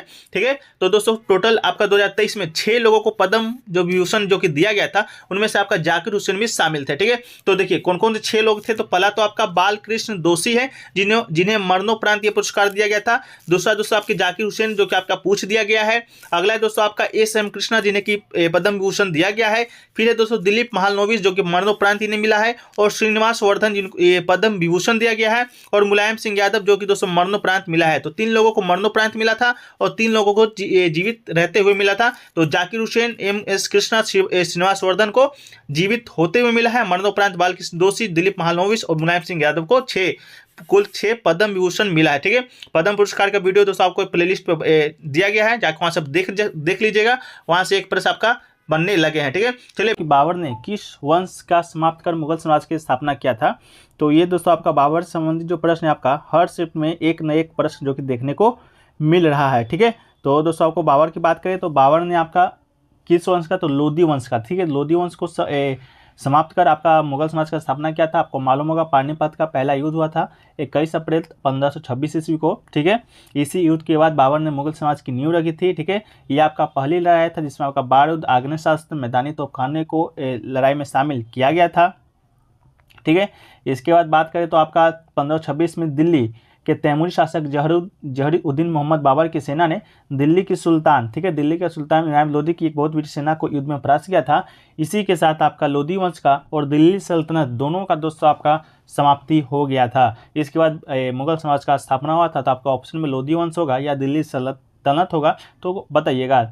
ठीक है, इसके बाद 21 अप्रैल को हुआ था युद्ध। आपको मालूम होगा ये पानीपत का जो युद्ध है आपका पानीपत कहाँ पर है, तो हरियाणा में दोस्तों आपका एक जगह का नाम है, वहीं पर आपका पानीपत नामक जगह है, वहीं पर आपका युद्ध हुआ था। ठीक है, चलिए इसके बाद दोस्तों बात कर लेते हैं बाबर के बारे में, जो कि हर शिफ्ट में आपका एक न एक प्रश्न देखने को मिल ही रहा है। तो इस पहला तो ये कि मुगल साम्राज्य का स्थापना कब हुआ था, तो 1526 में हुआ था, ठीक है, पानीपत के युद्ध के बाद ही हुआ था, ठीक है। चलिए इसके बाद बात कर लेते हैं कि 1527 में कौन सा युद्ध हुआ था, तो 1527 में दोस्तों आपका खानवा का युद्ध हुआ था, जो कि दोस्तों 17 मार्च 1527 को राणा सांगा और बाबर के बीच हुआ था, जिसमें बाबर की जीत हुई थी। ये आपके आज के फर्स्ट शिफ्ट का क्वेश्चन है खानवा का युद्ध से, ठीक है। इसके अलावा दोस्तों चंदेरी का युद्ध है, जो कि आपका 1528 ईस्वी में हुआ था। 29 मार्च 1528 को मेदिनी राय और बाबर के बीच हुआ था, जिसमें भी बाबर की जीत हुई थी, ठीक है। तो 1527 में भी 1528 में भी दोनों में युद्ध बाबर का ही जीत हुआ था। खानवा का युद्ध, चंदेरी का युद्ध, और दोस्तों अगला जो आपका युद्ध है वो दोस्तों आपका घाघरा का युद्ध था, जो कि आपका बाबर के द्वारा लड़ा गया अंतिम युद्ध था। वो आपका 6 मई 1529 ईस्वी को अफगानों और बाबर के बीच हुआ था, जिसमें भी बाबर का ही जीत हुआ था, ठीक है। तो बाबर का युद्ध बाबर का बोलेंगे घाघरा का युद्ध आपका 1529। इसके बाद 1530 में जो कि बाबर का मृत्यु हो गया था, तो इसके बाद ये बाबर के द्वारा लड़ा गया अंतिम युद्ध था। तो दोस्तों इसका एक शॉर्ट ट्रिक भी है जो कि बहुत ही पॉपुलर है बाबर के युद्धों को याद रखने के लिए, ठीक है। तो दोस्तों देखिए बाबर ने खाना खाया, चद्दर ओढ़ा, इसके अलावा घाघरा पहन के सो गया, इस तरह का कोई आपका ट्रिक है, तो ट्रिक से भी आप है जो कि याद रख सकते हैं, ठीक है। तो बाबर के द्वारा लड़े गए युद्धों का ये दोस्तों आपका संक्षिप्त विवरण था, ठीक है। इससे पहले दोस्तों वीडियो को आगे बढ़ाएं, इससे पहले दोस्तों आप लोग के भारी डिमांड पर दोस्तों आपका सीआरपीएम एससीएम में अब तक के शिफ्टों में पूछे गए लगभग 200 से अधिक प्रश्नों का उत्तर 20 एक्स्ट्रा फैक्ट के साथ एक पीडीएफ को तैयार किया गया है, जिसका जो शुल्क है मात्र 20 रुपये है, ठीक है। तो अगर आप इसे परचेज करना चाहते हैं तो व्हाट्सएप नंबर सामने आपको दिख रहा होगा, यहाँ पर आप लोग संपर्क कर लीजिएगा। ये पीडीएफ दोस्तों आपको कल 12 बजे दोपहर के बाद से ही आपको प्रोवाइड करवाया जाएगा। तो अगर लेना चाहते हैं तो आप लोग ये यहाँ पर संपर्क कर लीजिए, ठीक है, ठीक है। चलिए अगला जो प्रश्न है वो देख लेते हैं। अगला जो प्रश्न पूछा गया था दोस्तों कि सड़क दुर्घटना में मौत की जो राशि है 25,000 से बढ़ाकर कितना कर दिया गया था, ठीक है। तो सड़क दुर्घटना की बात करेंगे तो दोस्तों इसकी जो राशि है 25,000 से बढ़ाकर 1 लाख रुपए कर दिया गया था, ठीक है। तो 1 लाख आपके ऑप्शन में भी था, स्टूडेंट के द्वारा बताया गया है, तो आपका 1 लाख रुपए जो कि सही हो जाएगा। इस योजना का जो लाभ है, लाभ लेने के लिए पालकों को संबंधित स्कूलों में आवेदन करना होता है। दुर्घटना में मौत या पूरी तरह अपंग होने पर पहले 25,000 रुपये मिलता था, लेकिन अब 1 लाख रुपए जो कि मिलेगा, ठीक है। तो आपका 1 लाख रुपए राइट आंसर हो जाएगा, ठीक है। अगला जो देखिए प्रश्न पूछा गया था, समानता का जो अधिकार है आपका किस के तहत कितने अनुच्छेद जो कि आते हैं, आपको समानता के अधिकार बता दें। ये दोस्तों आपका मौलिक अधिकार है। मौलिक अधिकार वर्तमान में 6 हैं, लेकिन मूल संविधान में आपका 7 था। उसी में दोस्तों आपका समानता का जो अधिकार है, पहला अधिकार है समानता का अधिकार, जो कि दोस्तों आपका कितने से कितने अनुच्छेद तक है, तो 14 से 18 अनुच्छेद तक है। टोटल 5 अनुच्छेदों में आपका वर्णित है, तो आपका 5 राइट आंसर हो जाएगा, ठीक है। कितने अनुच्छेदों में, तो 5 अनुच्छेद में। 5 अनुच्छेद कौन कौन से हैं, तो देखिए वो 5 अनुच्छेद आपका पहला तो अनुच्छेद 14 है, जो कि आपका कानून के समक्ष समानता प्रदान करता है। इसके अलावा अनुच्छेद 15 है, जो कि आपका धर्म, मूल, वंश, जाति, लिंग या जन्म स्थान के आधार पर भेदभाव का निषेध करता है। इसके बाद अनुच्छेद 16 है आपका सार्वजनिक रोजगार के मामले में अवसर की समता प्रदान करता है। इसके अलावा दोस्तों अगला जो अनुच्छेद है आपका अस्पृश्यता का अंत है, जो कि दोस्तों आपका अनुच्छेद 17 है, जो कि अस्पृश्यता का अंत है, ठीक है। अनुच्छेद 18 है दोस्तों आपका लास्ट, जो कि उपाधियों का अंत, ठीक है। तो ये दोस्तों आपका 5 अनुच्छेद है जो कि आपका समानता के अधिकार के तहत आपके वर्णित है हमारे भारतीय संविधान में, ठीक है। इसके अलावा दोस्तों बात कर लेते हैं, ये आपका क्या है, तो ये आपका मौलिक अधिकार है। इस बात को भी आप याद रखिएगा। मौलिक अधिकार की बात करें तो किस देश के संविधान से लिया गया है दोस्तों, तो ये आपका लिया गया है संयुक्त राज्य अमेरिका के संविधान से। ये भी आपका प्रश्न है जो कि बन चुका है, ठीक है। मौलिक अधिकार में कौन कौन सा अधिकार आता है, तो पहला तो आपका समानता का अधिकार आता है, ठीक है, जो कि आपका 14 से 18 अनुच्छेद 5 अनुच्छेदों में वर्णित है। दूसरा दोस्तों आपका स्वतंत्रता का अधिकार आता है, जो कि दोस्तों आपका अनुच्छेद 19 से अनुच्छेद 22, मतलब कि स्वतंत्रता का अधिकार में कितने प्रकार का स्वतंत्रता दिया गया है, तो 19, 20, 21, 22, ठीक है। तो स्वतंत्रता का अधिकार आपका 4 हो जाएगा। इसके अलावा शोषण के विरुद्ध अधिकार आपका आता है अगला 23 से 24, जो कि आपका 2 अनुच्छेदों में वर्णित है, शोषण के विरुद्ध अधिकार। इसके अलावा धार्मिक स्वतंत्रता का अधिकार आता है दोस्तों, जो कि दोस्तों आपका 25 से 28 अनुच्छेद तक वर्णित है, 25, 26, 27, 28, तो ये भी 4 है। इसके अलावा सांस्कृतिक एवं शिक्षा संबंधित अधिकार है, जो कि आपका अनुच्छेद 29 से 30। इसके अलावा संवैधानिक उपचारों का अधिकार है, जो कि अनुच्छेद 32 के तहत आता है। तो ये दोस्तों आपके वर्तमान में दिए गए मौलिक अधिकार हैं, ठीक है। एक संपत्ति का जो अधिकार था अनुच्छेद 31 के अंतर्गत आता था, लेकिन उसको हटाकर अब 300 के क में शामिल किया गया, जो कि अब विधिक अधिकार हो गया है, ठीक है। तो ये सभी अधिकार मौलिक अधिकार थे, जो कि हमारे भारतीय संविधान में सभी के लिए उपलब्ध हैं, ठीक है। एक क्वेश्चन, अगला क्वेश्चन पूछा गया था वर्नाकुलर प्रेस एक्ट के बारे में कि किस वर्ष से जो कि वर्नाकुलर प्रेस एक्ट आपके आए थे। तो वर्नाकुलर प्रेस एक्ट आपको बता दें लॉर्ड लिटन के द्वारा 1878 ईस्वी में पास हुआ था, ठीक है। तो इसका राइट आंसर आपका 1878 हो जाएगा। इस एक्ट ने भारतीय भाषाओं में प्रकाशित होने वाले सभी समाचार पत्रों पर नियंत्रण लगा दिया था, किंतु यह एक्ट अंग्रेजी में प्रकाशित होने वाले समाचार पत्रों पर लागू नहीं किया गया था। इसके फलस्वरूप भारत ने इस एक्ट का बहुत जोर से विरोध भी किया था, ठीक है। तो आपका वर्नाकुलर प्रेस एक्ट किसके द्वारा लाया गया था? लॉर्ड लिटन के द्वारा लाया गया था। और किस वर्ष लाया गया था? तो 1878 आपका लाया गया था, जो कि आज के आपके एग्जाम का क्वेश्चन था, ठीक है। इसके अलावा इसको निरस्त भी किया गया था। तो निरस्त किसके द्वारा किया गया था? तो कानून को लिटन के उत्तराधिकारी लॉर्ड रिपन के द्वारा निरस्त किया गया था। कब किया गया था? तो आपका 1882 में से निरस्त किया गया था। तो लाया गया था आपका 1878 में। इसके बाद निरस्त जो कि किया गया था आपका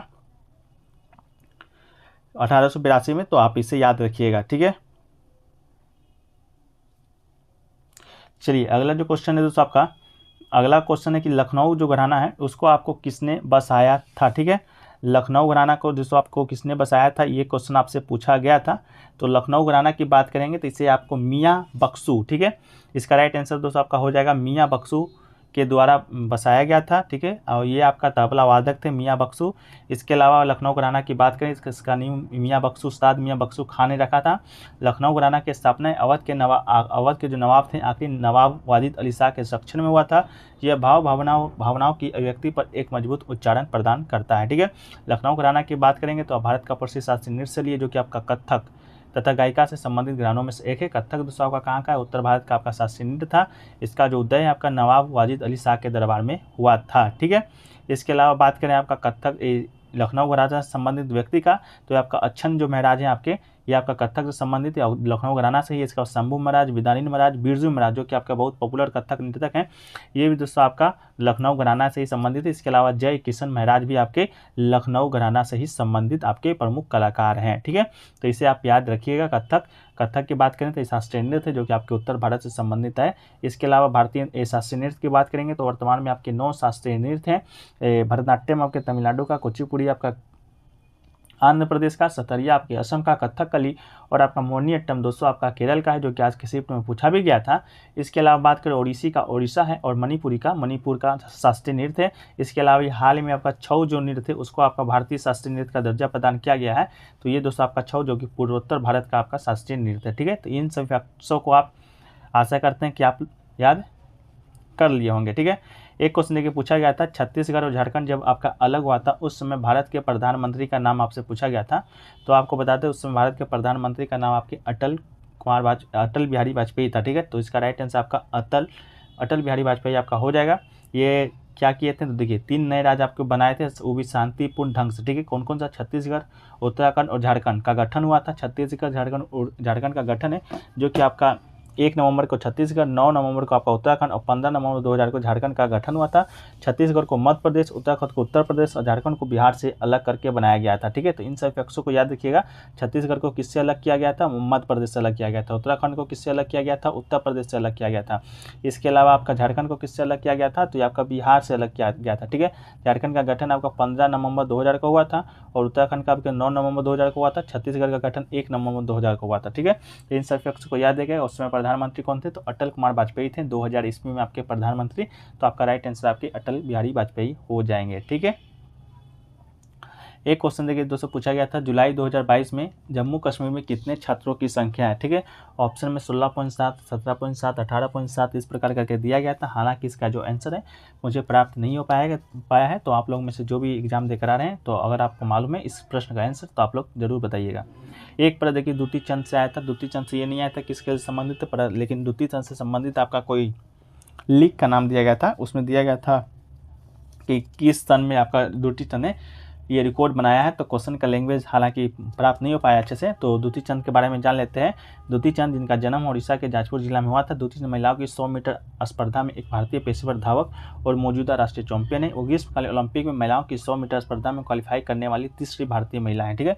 तो इससे संबंधित जो प्रश्न क्या आया था आप लोग एक बार कॉमेंट सेक्शन में जरूर है जो कि बताने का प्रयास कीजिएगा, ठीक है। एक क्वेश्चन देखिए जो आया था आपका, एक अल नीनो जलधारा से संबंधित प्रश्न आया था, हालांकि कथन के तौर पे आया था।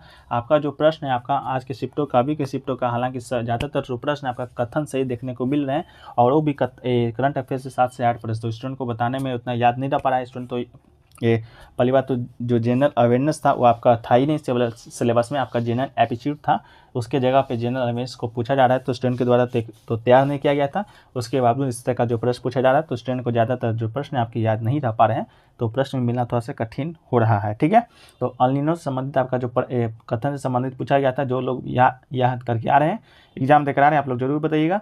अल नीनो का तात्पर्य मध्य भूमध्य रेखीय प्रशांत महासागर की असमान गर्मी से है, जो कि वैश्विक मौसम को प्रभावित करता है। प्रशांत महासागर का गर्म जल विभिन्न क्षेत्रों में हवाओं को उलटने का कारण बनता है। इससे भारत की ओर बहने वाली व्यापारिक हवाएं, ठीक है, हवा की जो दिशा, इस बदलाव को गर्म सर्दियों, गर्मियों में बारिश और मानसून के दौरान बारिश में कमी आती है। तो ये दोस्तों आपका अल नीनो जलधारा से संबंधित आपका कुछ पॉइंट है जो कि बताने का प्रयास किए हैं। ठीक है, एक क्वेश्चन देखिए पूछा गया था, लॉरेंस फोर्स से संबंधित कोई प्रश्न पूछा गया था। ठीक है, तो लॉरेंस फोर्स से संबंधित भी प्रश्न हालांकि लैंग्वेज से तो नहीं मिल पाया है।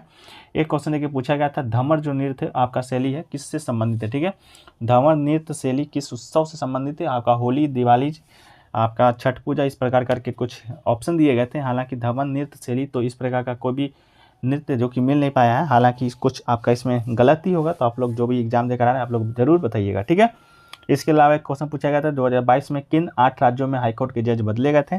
तो हाईकोर्ट के जज, ये क्वेश्चन पूछा गया था कि जो हाईकोर्ट के जज बदले गए थे 8 राज्यों में, इससे कौन सा राज्य संबंधित आपका नहीं है। छत्तीसगढ़, उत्तराखंड, हिमाचल प्रदेश, गुजरात आपके ऑप्शन में दिए गए थे, हालांकि इसका आंसर भी मिल नहीं पाया है। ठीक है, इसके अलावा दोस्तों एक आपका थांगता नृत्य से आपका संबंधित कथन भी देखने को मिला था। तो जो भी प्रश्न छूट गए होंगे उसको जैसे मिलेंगे हम पीडीएफ में शामिल कर देंगे। पीडीएफ आपको टेलीग्राम चैनल पर मिल जाएगा इस वीडियो का, आज के शिफ्टों का, तो लिंक डिस्क्रिप्शन में दिया गया है, आप लोग जाके ज्वाइन जरूर हो जाइएगा। ठीक है, इसके अलावा सभी शिफ्टों का लेना चाहते हैं तो कल 12 बजे के बाद से आप लोग के लिए उपलब्ध होगा। शुल्क मात्र 20 पे रखा गया है। 200 से अधिक प्रश्न रहेंगे विद एक फैक्ट के साथ। तो हालांकि आगे जो आपके शिफ्टों में एग्जाम होंगे, प्रश्न जो कि रिपीटेड होना शुरू हो गए हैं, तो आपके प्रश्न रिपीटेड ही आएंगे। उससे ज़्यादा इंपॉर्टेंट आपके एक्स्ट्रा फैक्ट से भी प्रश्न आते हैं, जैसा कि SSC GD के द्वारा आपको देखा गया था। सारे जो प्रश्न अंतिम चरण में आपके सारे जो प्रश्न आपका एक्स्ट्रा फैक्ट से देखने को मिल रहे थे। ठीक है, तो आप लोग लेना चाहते हैं तो मात्र 20 पे शुल्क है। आप लोग व्हाट्सएप नंबर पर संपर्क कर सकते हैं, व्हाट्सएप नंबर आपको सामने दिख रहा होगा। ठीक है, चलिए वीडियो को समाप्त करते हैं। वीडियो अच्छा लगा वीडियो को लाइक कर दीजिएगा, चैनल पे लोगों को चैनल को सब्सक्राइब कर दीजिएगा और नोटिफिकेशन बेल कॉल पे क्लिक कर दीजिएगा। जय हिंद, जय भारत।